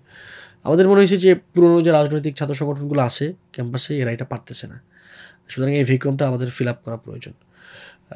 এই জন্য আমাদের গণতান্ত্রিক ছাত্র সংসদ গঠন করার চিন্তা মাথায় আসে, একটা ছাত্র সংগঠন নতুন করে। কতটুকু ভ্যাকুয়াম ফিল আপ করতে পেরেছেন?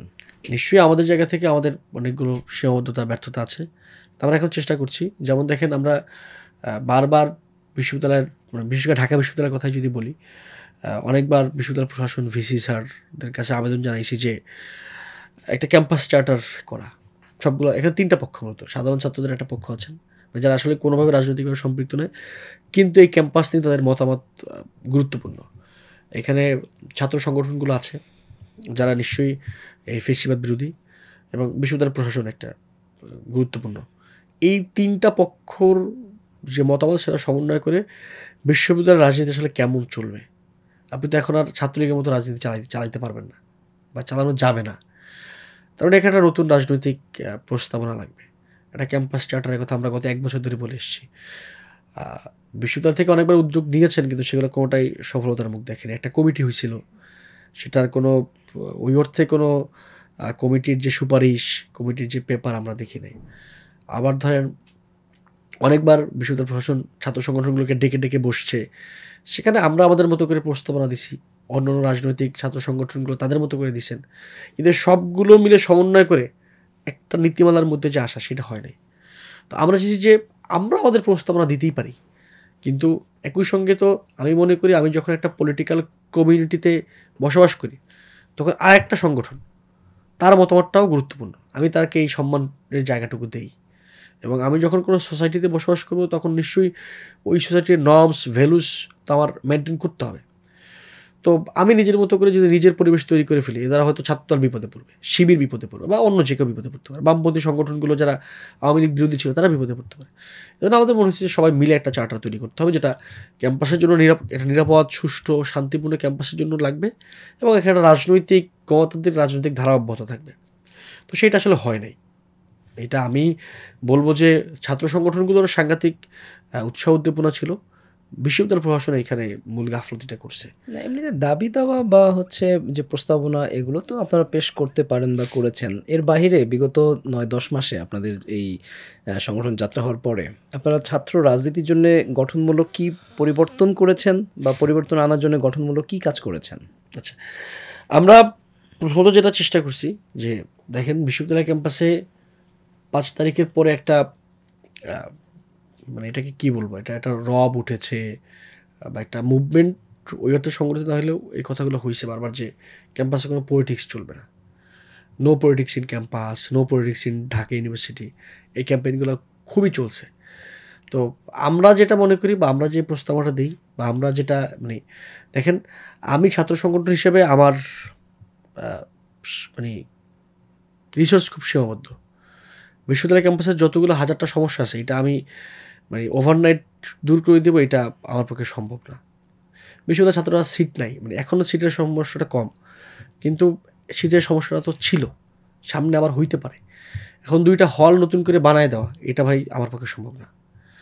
ধরেন বিশ্ববিদ্যালয়ের ছাত্রদের যথেষ্ট আবাসন ব্যবস্থা নাই, মানে যথেষ্ট পরিবহন ব্যবস্থা নেই, পরিবহন ব্যবস্থায় অনেক সংকট আছে।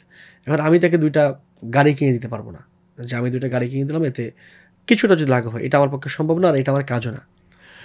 আমার কাজটা হচ্ছে যে এই যে সমস্যাগুলো আছে বিশ্ববিদ্যালয়ে, যেগুলো বিদ্যমান সমস্যা, এই সমস্যাগুলোকে দূর করার জন্য প্রশাসনের সঙ্গে বার্গেনিংটা করা, তাকে চাপটা দেওয়া। ধরেন আমি আমার যে অ্যালামনাইরা আছে, এই অ্যালামনাইদের থেকে যারা একটু সামর্থ্যবান তাদের থেকে টাকা পয়সা নিয়ে এই যে সমস্যাগুলো আছে তার কোনো একটা সমস্যা দূর করে দিলাম, এটা করা যেতে পারে। কিন্তু কালকে যদি আমার এই সামর্থ্যটা না থাকে তখন কে দিবে? কিন্তু একটা আদর্শ বিশ্ববিদ্যালয় হিসেবে ছাত্রদের যে এক্সিস্টিং সমস্যাগুলো থাকে সেগুলো সবগুলোর ব্যাপারে প্রশাসনের ব্যবস্থা থাকা উচিত। যে ধরেন ঈদের সময় যে ছাত্ররা বাড়ি যায় না, ওদেরও তো ঈদ আছে, ধরেন ও পড়াশোনার কারণেই যায় না, ওর সামনে বিশেষ পরীক্ষা, তো ওর তো একটা সেলিব্রেশন আছে। ধরেন বিশ্ববিদ্যালয়ে তো ভিন্ন বাজার থাকতে হবে, যে আমার যে ছাত্ররা হলে থাকবে ঈদের দিনে, ওদের জন্য আমি একটা আনন্দ উৎসবের ব্যবস্থা করবো, এবং সেজন্য আমার একটা ভিন্ন টাকা থাকতে হবে, বাজেট থাকতে হবে। মানে এই কথাটা মানে খুবই বেশি বলা হয়েছে, তারপর আরেকবার বলি, ধরেন গরমের দিনে ছাত্রদের ঠান্ডা পানি খেতে হবে। এখন প্রত্যেকটা হলে ছাত্ররা এই গরমে তীব্র দাবদাহে ভোগে, তারা ক্লাস করতে গিয়ে একাডেমিক এরিয়াতে এই দাবদাহে ভোগে। সুতরাং বিশ্ববিদ্যালয়ের ভিন্ন ব্যবস্থা থাকতে হবে যে আমার ছাত্রদের জন্য ঠান্ডা পানির ব্যবস্থা করতে হবে। আজকে ছাত্র সংগঠন হিসেবে যদি আমি এটা ব্যবস্থা করে দিতে পারি, আমার যদি অ্যালামনাই ওই পরিমাণ শক্তিশালী থাকে, আমার অ্যালামনাইদের মধ্যে ওই পরিমাণ ধনাঢ্য ব্যক্তিবর্গ থাকেন, আমি দিতে পারি, কোনো সমস্যা নেই। কিন্তু ধরেন যখন কালকে আমার এই সামর্থ্যটা থাকবে না, আগামী বছর থাকবে না, তারপর কি আগামী বছর ছাত্ররা এই সুবিধা থেকে বঞ্চিত হবে? আমি মনে করি ছাত্র সংগঠন হিসেবে আমাদের কাজ হচ্ছে বিশ্ববিদ্যালয়কে এই চাপটা দেওয়া, যে আমাদের ছাত্ররা বা আমরা এই সমস্যাতে ভুগতেছি, গরমের দিনে আমার ঠান্ডা পানি খাইতে হবে, ঈদের দিনে যারা বাড়িতে যাবে তাদেরকে সেলিব্রেশনের ব্যবস্থাটা করতে হবে, আরও যা যা কিছু আছে। আমাদের এখানে পরিবহন সংকট আছে, আমার 2টা গাড়ি বেশি লাগবে, ছাত্রদের সিটের সংকট আছে, 2টা নতুন হল বানাইতে হবে, এরকম আরও যা যা কিছু আছে। কিন্তু যারা 2টা কাজই করছে একই সাথে, তো সার্ভিসগুলো দিচ্ছে, বিশ্ববিদ্যালয়কে চাপটাও দিচ্ছে না, এটা নিশ্চয়ই ভালো। কিন্তু ধরেন যে কালকে যখন এটা থাকবে না, কিন্তু বিশ্ববিদ্যালয় প্রশাসন আজীবন থাকবে, ভিসি পাল্টাবে, প্রক্টর পাল্টাবে, কিন্তু প্রশাসন থাকবে। সুতরাং প্রশাসনের যাতে এই বাজেটটা বৃদ্ধি করা হয় বা এই জন্য নির্দিষ্ট বাজেট রাখা হয়, এই ব্যাপারটা বার্গেন করাটা গুরুত্বপূর্ণ। আমি মনে করি ছাত্র সংগঠন হিসেবে এটা আমরা পালন করছি বিভিন্ন সময় বিভিন্নভাবে। যখনই ক্যাম্পাসে কোনো ইস্যু রেইজ করছে তখনই আমরা এটা বিশ্ববিদ্যালয়ের সাথে এই বার্গেনিং করার চেষ্টা করছি। মানে অনেক জায়গাতে প্রশাসনের গাফলতির কারণে হয়তো সফল হয় নাই, অনেক জায়গাতে সেই পরিবর্তনটা এসছে। ধরেন যে বিশ্ববিদ্যালয়ের রাস্তা খারাপ, আপনি দেখবেন যে ঢাকা ইউনিভার্সিটির যে হলপাড়া যেটা গেলো, এখানে কোনো ফার্মেসি নেই। মানে হুট করে আপনি যদি একটু অসুস্থ হন, আপনার যে একটা একদমই প্রাথমিক যে ফার্স্ট এইড এটা নেওয়ার মতো জায়গা নাই কিন্তু এখানে। তো আমরা এটাও বলার চেষ্টা করছি, মানে যাতে করে ছাত্রদের লাইফটা স্মুথ হয়, এখানে যারা থাকেন, এখানে যারা পড়েন। তো এটা গুরুত্বপূর্ণ আমি মনে করি, এবং আমরা আমাদের জায়গা থেকে সেই অধিকারটা নিশ্চিত করার চেষ্টা করছি। আপনি যেটা বলছেন যে আসলে ছাত্র সংগঠন হিসেবে যে কাজগুলো করা দরকার মৌলিকভাবে, যে আসলে প্রশাসনকে চাপে রাখা বা হচ্ছে ভয়েস রেইজ করা, এটি তো আপনারা করেছেন। বাট আপনারা করার পরেও আমরা দেখলাম যে যতগুলো ছাত্র সংসদ নির্বাচন হলো বাংলাদেশের যে বিশ্ববিদ্যালয়গুলোতে, সেখানে সেই অর্থে বাকসাসের ফলাফলটা আসলে কি এসছে? দেখেন, এটার ব্যাপার হচ্ছে আমরা আসলে কাদের সঙ্গে প্রতিযোগিতাটা করছি ইলেকশনগুলোতে। মূলত প্রতিপক্ষ ছিল ছাত্রদল এবং ছাত্র শিবির, এবং 2টা সংগঠনের বয়স 40-50 বছর করে। মানে ছাত্র শিবির আরেকটু পুরনো, তার বয়স প্রায় 40-45 বছর। মানে সাধারণ শিক্ষার্থীরা কি সংগঠনের বয়স দেখে তাদের? না, আমি যেটা বলার চেষ্টা করছি, ছাত্রদল এরকমই পুরনো, কাছাকাছি বয়সের। আমাদের বয়স সে হতে 4-5 মাস, মানে যখন ইলেকশনগুলো তো হয়েছে আরও 2 মাস আগে প্রায়। তো ধরেন আপনার 40-50 বছরের একটা সেট আপ আছে, একটা এস্টাবলিশমেন্ট আছে, আপনার বড় অ্যালামনাই আছে, কিন্তু আমার অ্যালামনাই তো ছোটো, আমার বয়সই 4-5 মাস, মানে আমার এখন একটা কমিটি বিগত হয় নাই। সুতরাং আপনার তো অ্যালামনার নাই ওই অর্থে। সুতরাং ধরেন যে অ্যালামনাই থাকার মানে কি, আপনি একটা অভিজ্ঞতার পাবেন যে ইলেকশনটা কীভাবে করতে হয়। তো ছাত্রদল এর আগে অনেকগুলো ইলেকশনে কম্পিট করছে, শিবির করছে, মানে শিবির তখনকার নেতারা করছে, তার মানে তার সেটাই অভিজ্ঞতাটার একটা ফল পাইছে, আমি পাইনি। আমাদের এস্টাবলিশমেন্ট থাকার অনেকগুলো গুরুত্বপূর্ণ ব্যাপারও আছে। ধরেন যে মিডিয়ায় যদি শিবিরের 2 জন সাবেক থাকেন, তারা মিডিয়ার ওই ব্যাপারটাতে একটু বেশি হইলেও ফেসিলিটি পাবেন। ছাত্রদল একইভাবে পাইছে, শিবির একইভাবে পাইছে, আমরা এটা পাই না, আমাদের এস্টাবলিশমেন্টটা নাই। কিন্তু আপনারা তো বিগত অনেক বছর ধরে আন্দোলন করে আসছিলেন বিশ্ববিদ্যালয় ক্যাম্পাসে। মানে আপনি মানে ধরেন যে তাও কয় বছর, 5-6 বছর, কিন্তু মানে আমি বলছি সাংগঠনিক এস্টাবলিশমেন্ট এটা দীর্ঘদিন ধরে শিবির এবং ছাত্রদলের আছে, আমরা তাদের সঙ্গে কম্পিটিশনটা করছি। কিন্তু একই সঙ্গে আমার মনে হয় যেটা যে, এবং তারপরে দেখবেন যে সবগুলো ইলেকশনে আমরা সেকেন্ড হয়েছি, মানে শিবিরের পরে। যেমন ডাকসুতে আমাদের কেন্দ্রীয় সংসদে কেউ না জিতলেও বিভিন্ন হলের যে ইলেকশনে আমাদের 20 জনের বেশি জিতছে। যেমন ধরেন মৈত্রী হলের ভিপি, জিএসএস 3 জনই আমাদের। সুফিয়া কামাল হলের ভিপি আমাদের প্যানেলের, কিন্তু সংগঠনের না। জিএসএস একদমই সরাসরি আমাদের ছাত্র সংগঠনের। এরকম একই জিনিস শামসুন্নাহার হলে করছে, একই জিনিস ধরেন যে জহুরুল হক হলে করছে, জহুরুল হলের জিএস আমাদের, সমাজসেবা সম্পাদক আমাদের। তো এই জায়গা থেকে আমরা মনে করি যে যেহেতু আমাদের সংগঠন হিসেবে আমরা খুবই নবীন, খুবই নতুন, এবং আমাদের যারা কম্পিটিটর ছিলেন অন্য 2টি ছাত্র সংগঠন, তারা মানে মোটামুটি বাংলাদেশের সবচেয়ে প্রাচীন ছাত্র সংগঠন 2টা, তো তাদের সঙ্গে কম্পিটিশন করে এখানে দ্বিতীয় স্থান অধিকার করাকে আমরা মনে করি যে আমরা মোটামুটি সফল। কিন্তু তারপরে ব্যর্থতার জায়গা তো নিশ্চয়ই আছে। মানে আপনার তো এই আত্মসমালোচনাটুকু আমি করবো আমার। তো জাহাঙ্গীরনগর বিশ্ববিদ্যালয়ে জাকসুতে কেন্দ্রীয় সংসদে আমাদের 2 জন দিচ্ছে, সমাজসেবা সম্পাদক আমাদের, আর কার্যনির্বাহী সদস্য সেখানে একজন আমাদের। তো তারপরেও আমি নিশ্চয়ই আত্মসমালোচনাটা করব যে আমাদের অনেকগুলো ত্রুটি ছিল, অনেকগুলো সীমাবদ্ধতা ছিল, অনেকগুলো ব্যর্থতার জায়গা ছিল। সেগুলো আমরা যদি গুটায়ে উঠতে পারতাম তাহলে নিশ্চয়ই আমরা আরও ভালো করতাম, এটা নিশ্চয়ই আমরা মনে করি। আপনি এবছর শুরুতে 2025-এর শুরুতেই তো এই সংগঠনটা শুরু করেছেন, ফেব্রুয়ারি মাসের। তা আপনার বন্ধুরা, আপনি বারবার বলছিলেন যে এনসিপির যে সকল বন্ধুদের নাম বলছিলেন, সালেউদ্দিন সিফাত সহ, আপনার বন্ধুরা যখন জাতীয় রাজনীতিতে সংযুক্ত হয়ে গেল, আপনি ছাত্র রাজনীতির মধ্যে পড়ে আছেন কেন এখনো? আমি ছাত্র রাজনীতির মধ্যে পড়ে আছি, এটার ব্যাপারটা হলো যে যখন 5 আগস্টের পরে বৈষম্যবিরোধী ছাত্র আন্দোলন করছিল এবং নাগরিক কমিটি হয় একই সঙ্গে, আমার বন্ধুরা অনেকে নাগরিক কমিটির সঙ্গে সম্পৃক্ত হন, আমি বৈষম্যবিরোধী ছাত্র আন্দোলনে থাকি, এবং আমার মনে হয়েছে যে ছাত্র রাজনীতিতে কন্ট্রিবিউট করার মতো আরও কিছু আছে আমার দিন, এই জন্য আমি রয়ে গেছি। আমার বন্ধুরা অনেকেই চলে গেছেন, মানে অলমোস্ট যাদের সঙ্গে আমি বিগত 5-6 বছর ক্যাম্পাসে নানা রকম পলিটিক্যাল অ্যাক্টিভিজম করছি, সুখ দুঃখের দিন শেয়ার করছি, এরা প্রায় সবাই চলে গেছেন জাতীয় মেইনস্ট্রিম পলিটিক্সে। আমি এখন স্টুডেন্ট পলিটিক্সে আছি, এবং আমি মনে করি যে যতদিন আমার ছাত্রত্ব আছে ততদিন আমি থাকি। এরপর যখন ছাত্রত্ব শেষ হয়ে যাবে, এরপর আমি একদিন আর স্টুডেন্ট পলিটিক্সে কন্টিনিউ থাকবেন না, এরপর আমি আমার মতো করে সামনের দিন আগাবো। আপনাদের যে সংগঠনটা, যেটি বাক্সাস থেকে এই মুহূর্তে জাতীয় ছাত্র শক্তি হিসেবে আত্মপ্রকাশ করেছেন, আমি মানে এই যে নামটা আপনারা পরিবর্তন করলেন, এটার পেছনে কি কারণ আসলে? এই যে ক্যাম্পাসগুলোতে পরাজয়, এই নামে পরাজয় না, পরাজয় তো যদি আপনি পরাজয় ধরেন যে পরাজয় করার নাম পরিবর্তন, মানে নাম পরিবর্তন দিতে চেহারা পরিবর্তন হয় না। দেন আমার নাম আজকে জাহিদ হাসান থেকে আমরা দেখলাম কয়েকদিন আগে আসিফ নজরুল স্যার তার ওই মোহাম্মদ নজরুল ইসলাম রেখে আসিফ নজরুল করে ফেলছেন একদমই কাগজপত্রে। তো আসিফ নজরুল স্যার তো পাল্টায় যান নাই, নাম পাল্টাইছে, কিন্তু তিনি তো মানুষটা সেই আমাদের আসিফ স্যারই আছেন, বা অন্তর্বর্তীকালীন সরকারের আইন উপদেষ্টাই আছেন। তো নাম পাল্টায় তো আসলে আপনি বিশ্ববিদ্যালয়ে জিতছেন কি হারছেন এই হিস্ট্রি পাল্টাতে পারবেন না। যদি আমি জিততাম তারপর আমি ওই নামে, মানে আমি ওই ব্যক্তি আছি, যদি হারতাম তাহলে ওই হারার জায়গাতেই আছি। ব্যাপারটা হচ্ছে আমাদের মনে হয়েছে যে আমরা আর একটা ভালো নামের দিকে যাইতে পারি। এরকম রাজনৈতিক দলের নাম পাল্টানোর ইতিহাস তো বাংলাদেশে আরও আছে। আমাদের মনে হয়েছে এত অল্প সময়ের মধ্যেই নাম পরিবর্তন, আমাদের মনে হয়েছে আমরা তখনই আসলে এই গণতান্ত্রিক ছাত্র সংসদ নামটাকে, নামের কোনো ভিন্ন অল্টারনেটিভ খুঁজতেছিলাম যখন গঠন হয়, তখন আমরা ওই অর্থে নাম খুঁজে পাইনি। আমরা অনেক আলোচনা করছি, দীর্ঘ সময় নিয়ে সবার অনেকের সঙ্গে আলোচনা করছি। এরপরে আমাদের এখন এসে মনে হচ্ছে যে আমরা এই নামটা নিতে পারি, এবং এটা আমরা সারা দেশের আমাদের সকল নেতৃবৃন্দের সমন্বয় সভা ডেকে, সমন্বয় সভার আগেও বিভিন্নভাবে তাদের সঙ্গে আলোচনা করে তাদের সবার ঐক্যমতের ভিত্তিতে এই নামটি পরিবর্তন করেছি। এটা পূর্ণাঙ্গ কমিটি কবে আসবে?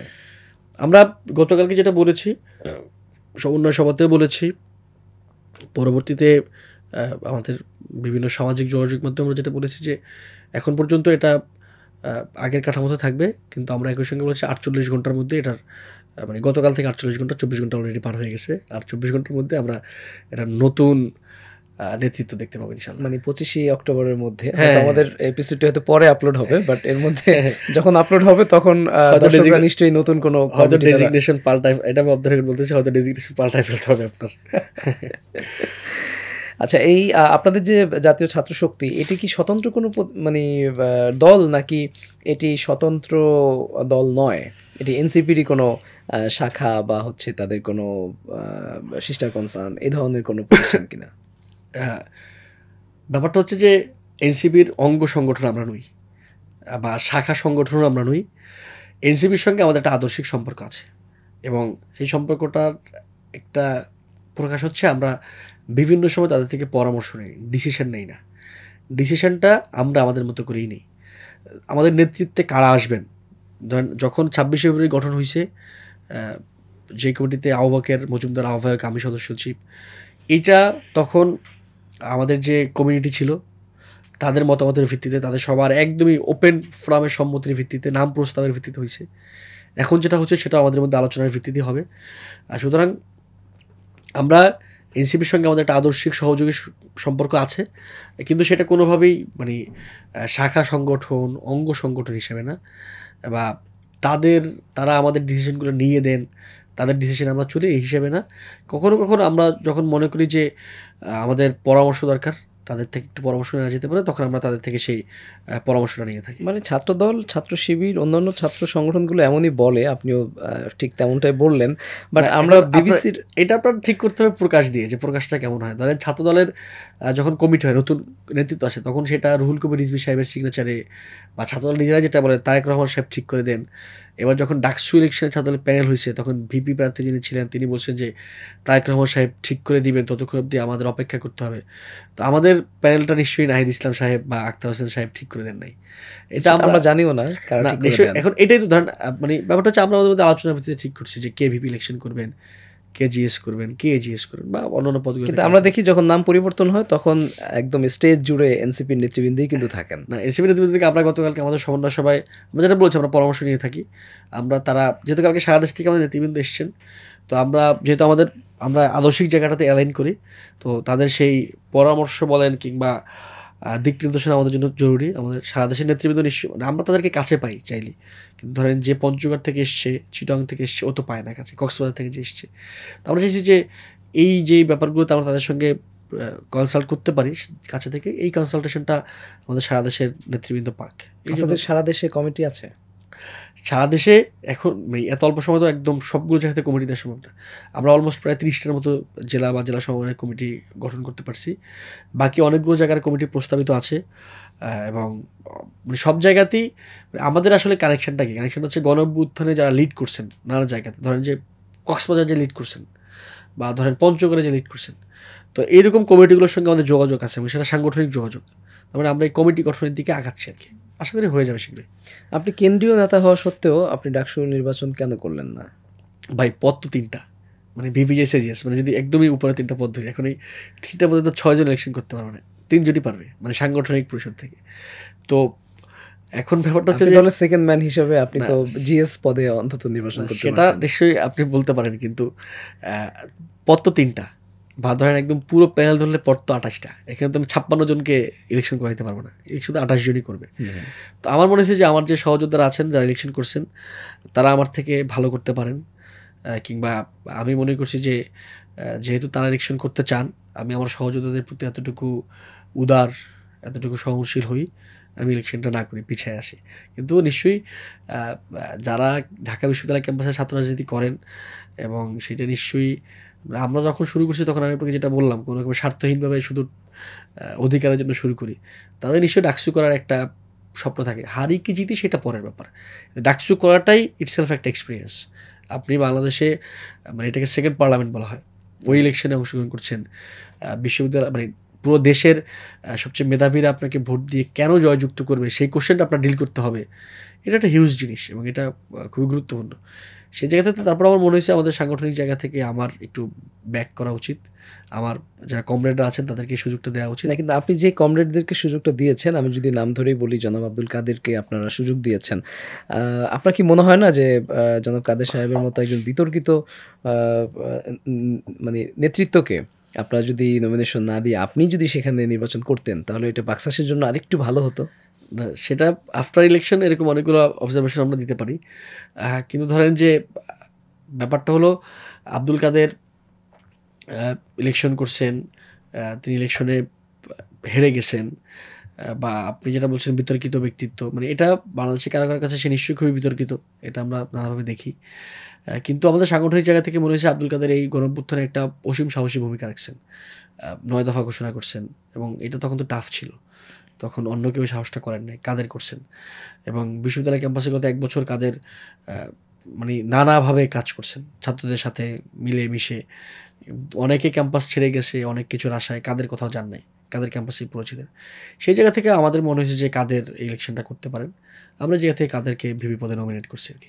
এত কিছু করার পরেও মানে কাদের এত কম ভোট পাওয়ার কারণ কি?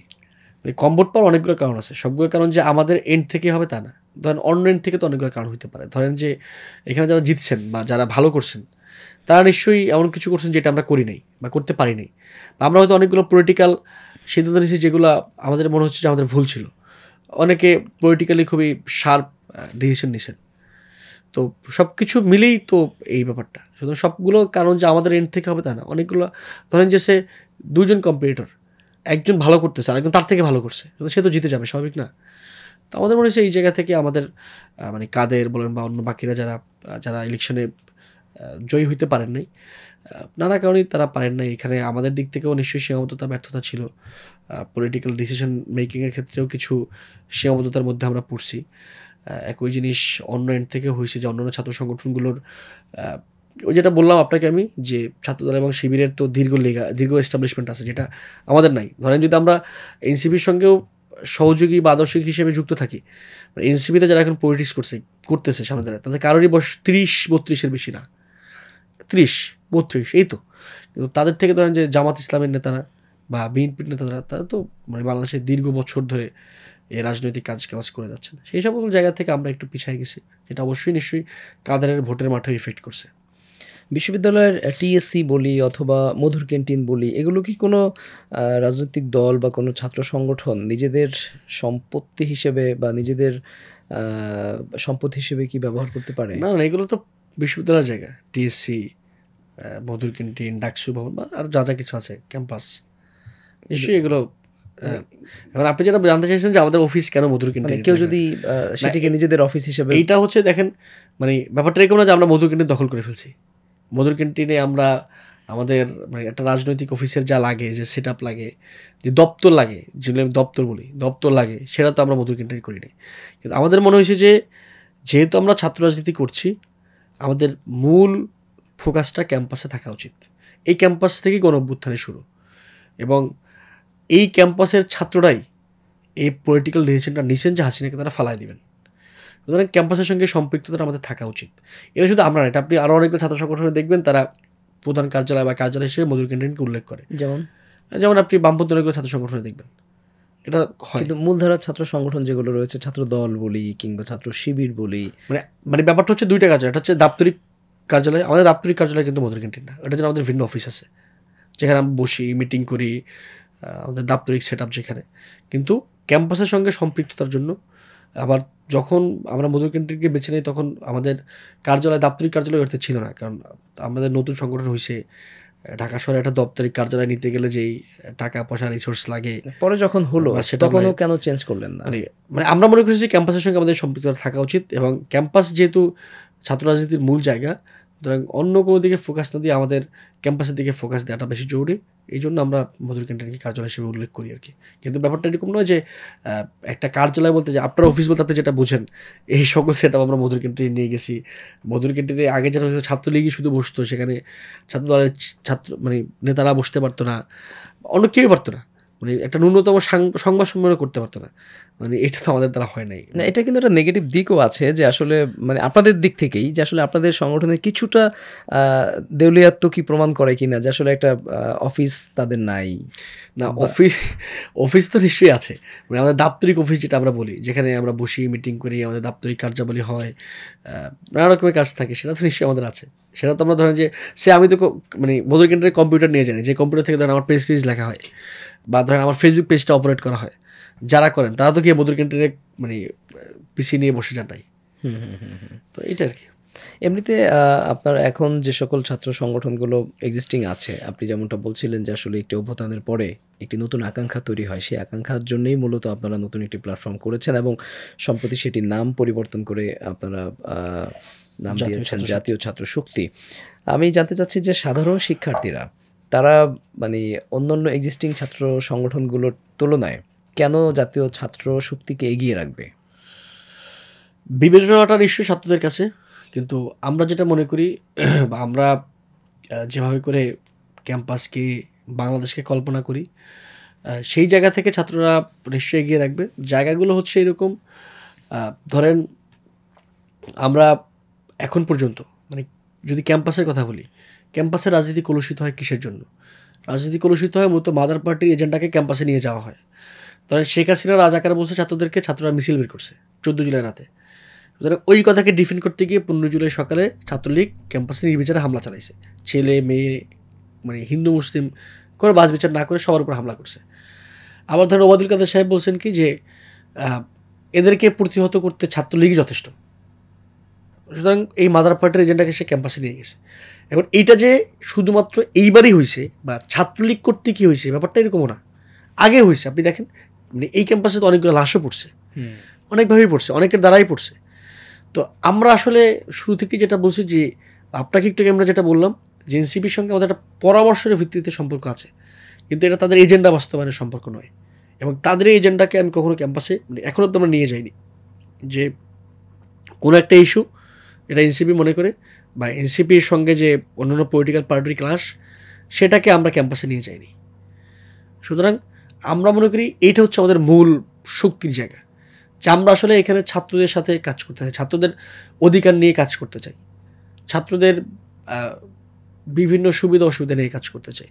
আমরা এখানে একটা ক্যাম্পাসে একটা রাজনৈতিক গণতান্ত্রিক রাজনৈতিক পরিবেশ বিরাজ করুক, এটার জন্য আমরা কাজ করি। আমরা চাই যে এখানে ছাত্ররা রাজনীতি বিমুখ না হয়ে যাক। মানে রাজনীতি বিমুখ না হওয়ার মানে হচ্ছে একদমই আমার পার্টিতে এসে বা শিবিরে গিয়ে বা ছাত্রদলে গিয়ে পলিটিক্স করে না। সে এখানকার যে পলিটিক্যাল ডিবেট আছে,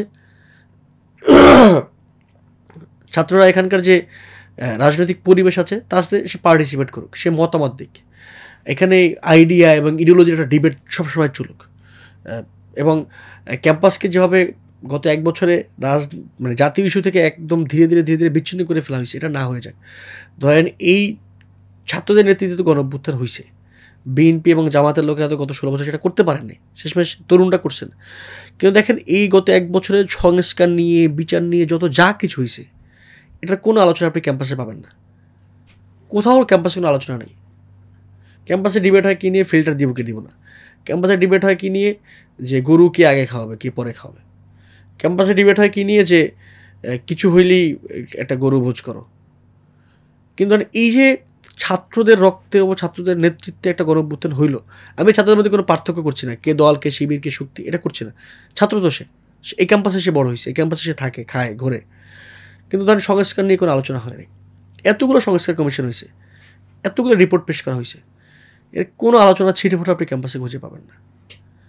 এই যে সর্বশেষ একটি ইস্যু বলি, যে সামরিক কর্মকর্তাদের মধ্যে যারা যারা এই গুম খুনের দায়ে গ্রেফতার হইলেন, এখন যারা জেলে আছেন, বিশ্ববিদ্যালয় ক্যাম্পাসে তো প্রথম আওয়াজ ওঠা উচিত ছিল যে এদেরকে গ্রেফতার করতে হবে।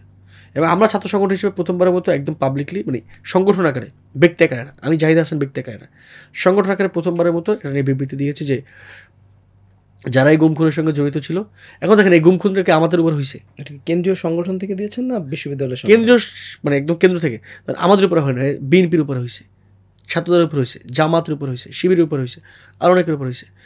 আমরা প্রথমবারের মতো পাবলিকলি বিবৃতি দিয়েছি, স্টেটমেন্ট দিয়েছি যে এদেরকে বিচারের আওতায় আনতে হবে। এদের কাউকে দল শিবির কি এই বিবৃতি দেয়নি? মানে তারা সাংগঠনিকভাবে দেন নাই। কিন্তু তাদের অনেক নেতারাই দিয়েছেন। ছাত্র দলের নেতাদেরকে ওই অর্থে দেওয়া যায়নি, কিন্তু শিবিরের কেউ শিবিরের সেক্রেটারি সাহেব যিনি উনি দিয়েছেন, আর অনেকে দিতে পারেন।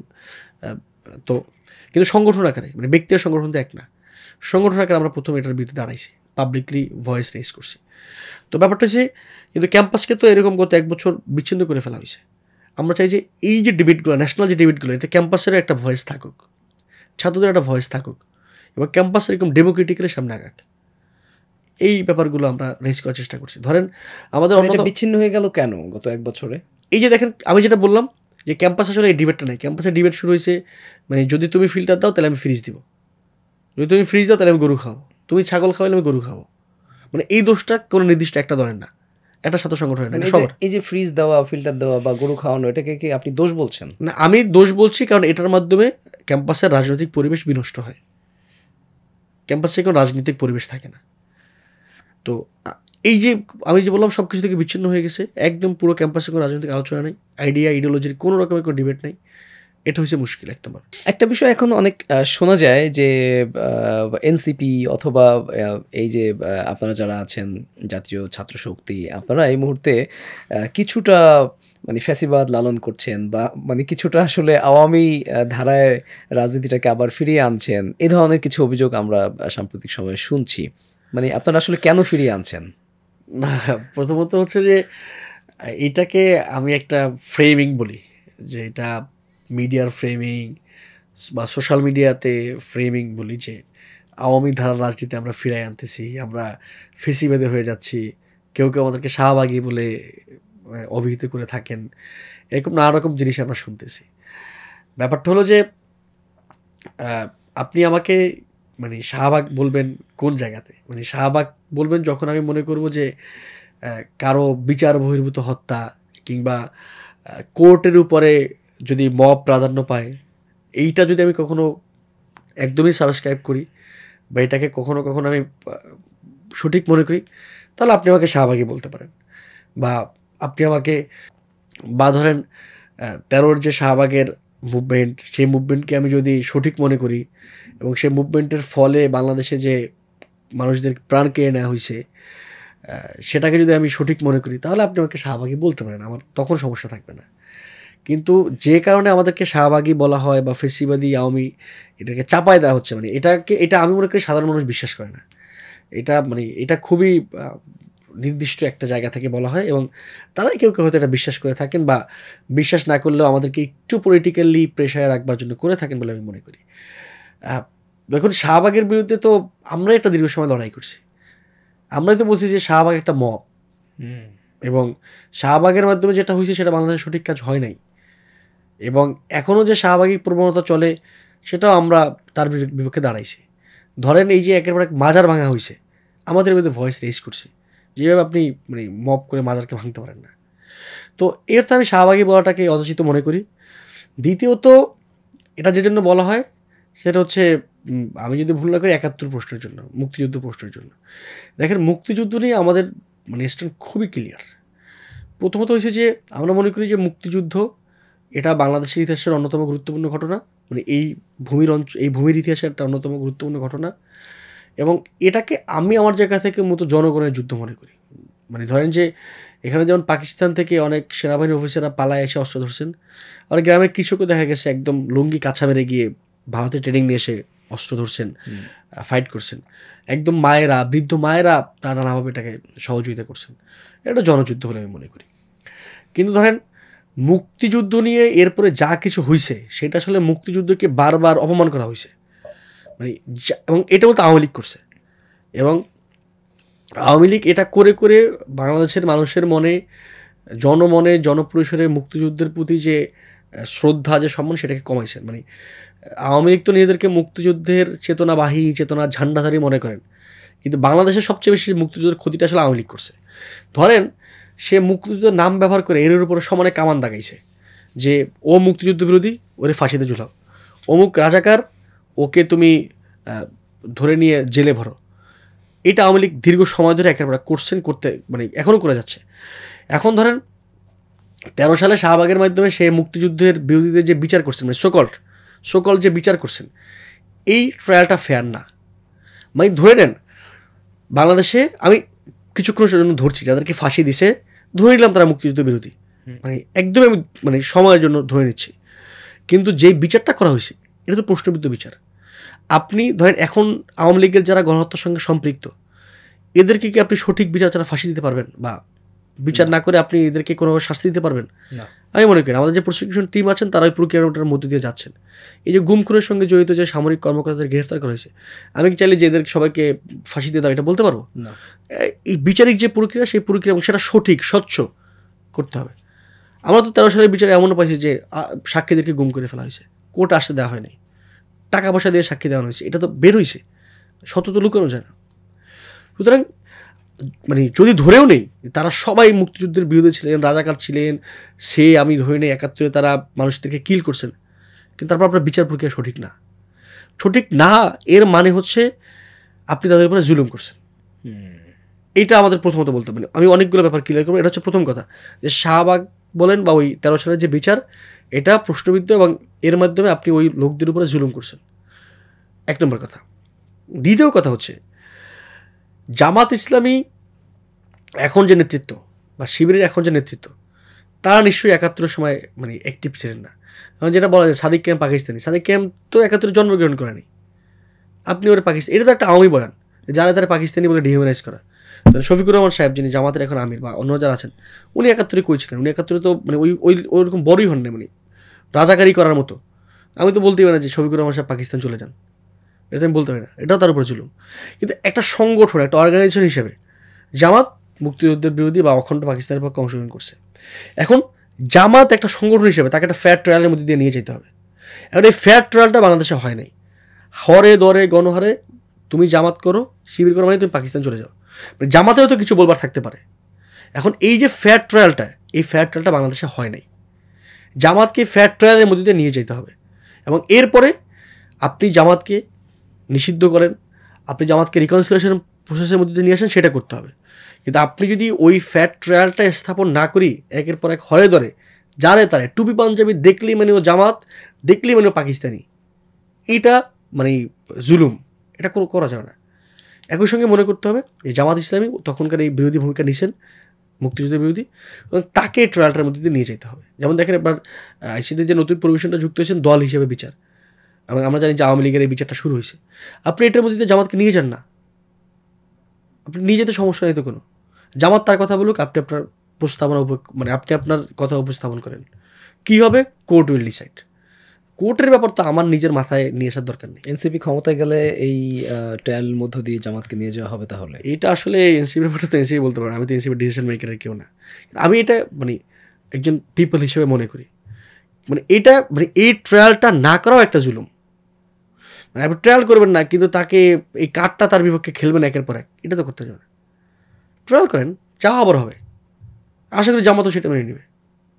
এটা তো মুশকিল। এবং ধরেন যে একই সঙ্গে আমরা বিভিন্ন সময় জামাত বা শিবিরের পক্ষ থেকে মানে এটা আমি মনে করি যে মানে শিবিরের যাদের সঙ্গে আমার পার্সোনাল সম্পর্ক আছেন বা জামাতের যে সকল নেতাদের সঙ্গে আমার দেখা হয়েছে, তারা একটা মানে বড় অংশই, প্রায় সবাই, বড় অংশ প্রায় সবাই মনে করেন যে মুক্তিযুদ্ধ ইজ অল রাইট। কিন্তু কখনো কখনো আমরা যেমন শিবিরের যে পত্রিকা মানে মুখপত্র যেটাকে বলি, সেখানেও তো এমনটা লেখা হয়েছে যে এটা একটা ভুল ছিল, ভারতীয় চক্রান্ত ছিল, ইসলামের বিপক্ষে ছিল।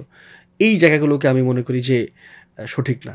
ধরেন মুক্তিযুদ্ধ কখনো ইসলামের বিপক্ষে না, এখানে তো মুসলমানরা যুদ্ধ করছেন, মানে মুসলমানরাতেও যুদ্ধ করছেন, বিসমিল্লাহ বলেই তো যুদ্ধ হয়েছে, ফাতহুন করিব বলেই তো যুদ্ধ হয়েছে। সুতরাং এই ব্যাপারগুলো আমি মনে করি যে গুরুত্বপূর্ণ, এই জায়গাগুলোতে তাদের সরে আসা উচিত। এবং মুক্তিযুদ্ধ আমাদের এখানকার মানুষের মুক্তির জন্য হয়েছে, জনগণ এখানে যুদ্ধ করছেন, সেনাবাহিনীতে বিদ্রোহ করে আসা সেনা কর্মকর্তারাও যুদ্ধ করছেন, আবার একদমই গ্রামের কৃষক, তরুণ, ঢাকা বিশ্ববিদ্যালয়ের ছাত্ররা যুদ্ধ করছেন। এই জায়গাগুলোতে তাদেরও একটু স্পষ্ট হওয়া উচিত বলে আমি মনে করি।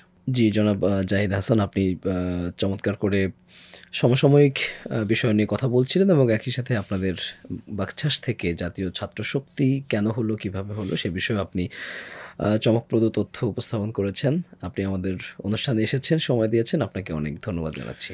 আপনাদেরকেও ধন্যবাদ আমাকে আমন্ত্রণ করবার জন্য এবং সময় দেওয়ার জন্য। সুপ্রিয় দর্শক, আপনারা এতক্ষণ শুনছিলেন জাতীয় ছাত্র শক্তির সদস্য সচিব জনাব জাহিদ হাসান। তিনি জুলাই গণ অভ্যুত্থানে কিভাবে নেতৃত্ব দিয়েছেন এবং পরবর্তী সময়ে কিভাবে বাকছাস গঠন করেছেন এবং সেখান থেকে কিভাবে জাতীয় ছাত্রশক্তি নাম পরিবর্তন হলো এবং আগামীতে তারা কিভাবে একটি নতুন বাংলাদেশ বিনির্মাণ করতে চান সে সংক্রান্ত বিষয়ে তিনি খোলামেলা আলোচনা করেছেন আমাদের আজকের এই এপিসোডে। আশা করছি আমাদের এই এপিসোডটি আপনাদের অনেক বেশি ভালো লেগেছে। আমাদের চ্যানেলটি সাবস্ক্রাইব করা না থাকলে সাবস্ক্রাইব করার অনুরোধ জানাচ্ছি এবং আমাদের অন্যান্য এপিসোডগুলো দেখবার আমন্ত্রণ জানিয়ে আজকের মতো এখানেই বিদায় নিচ্ছি। আল্লাহ হাফেজ।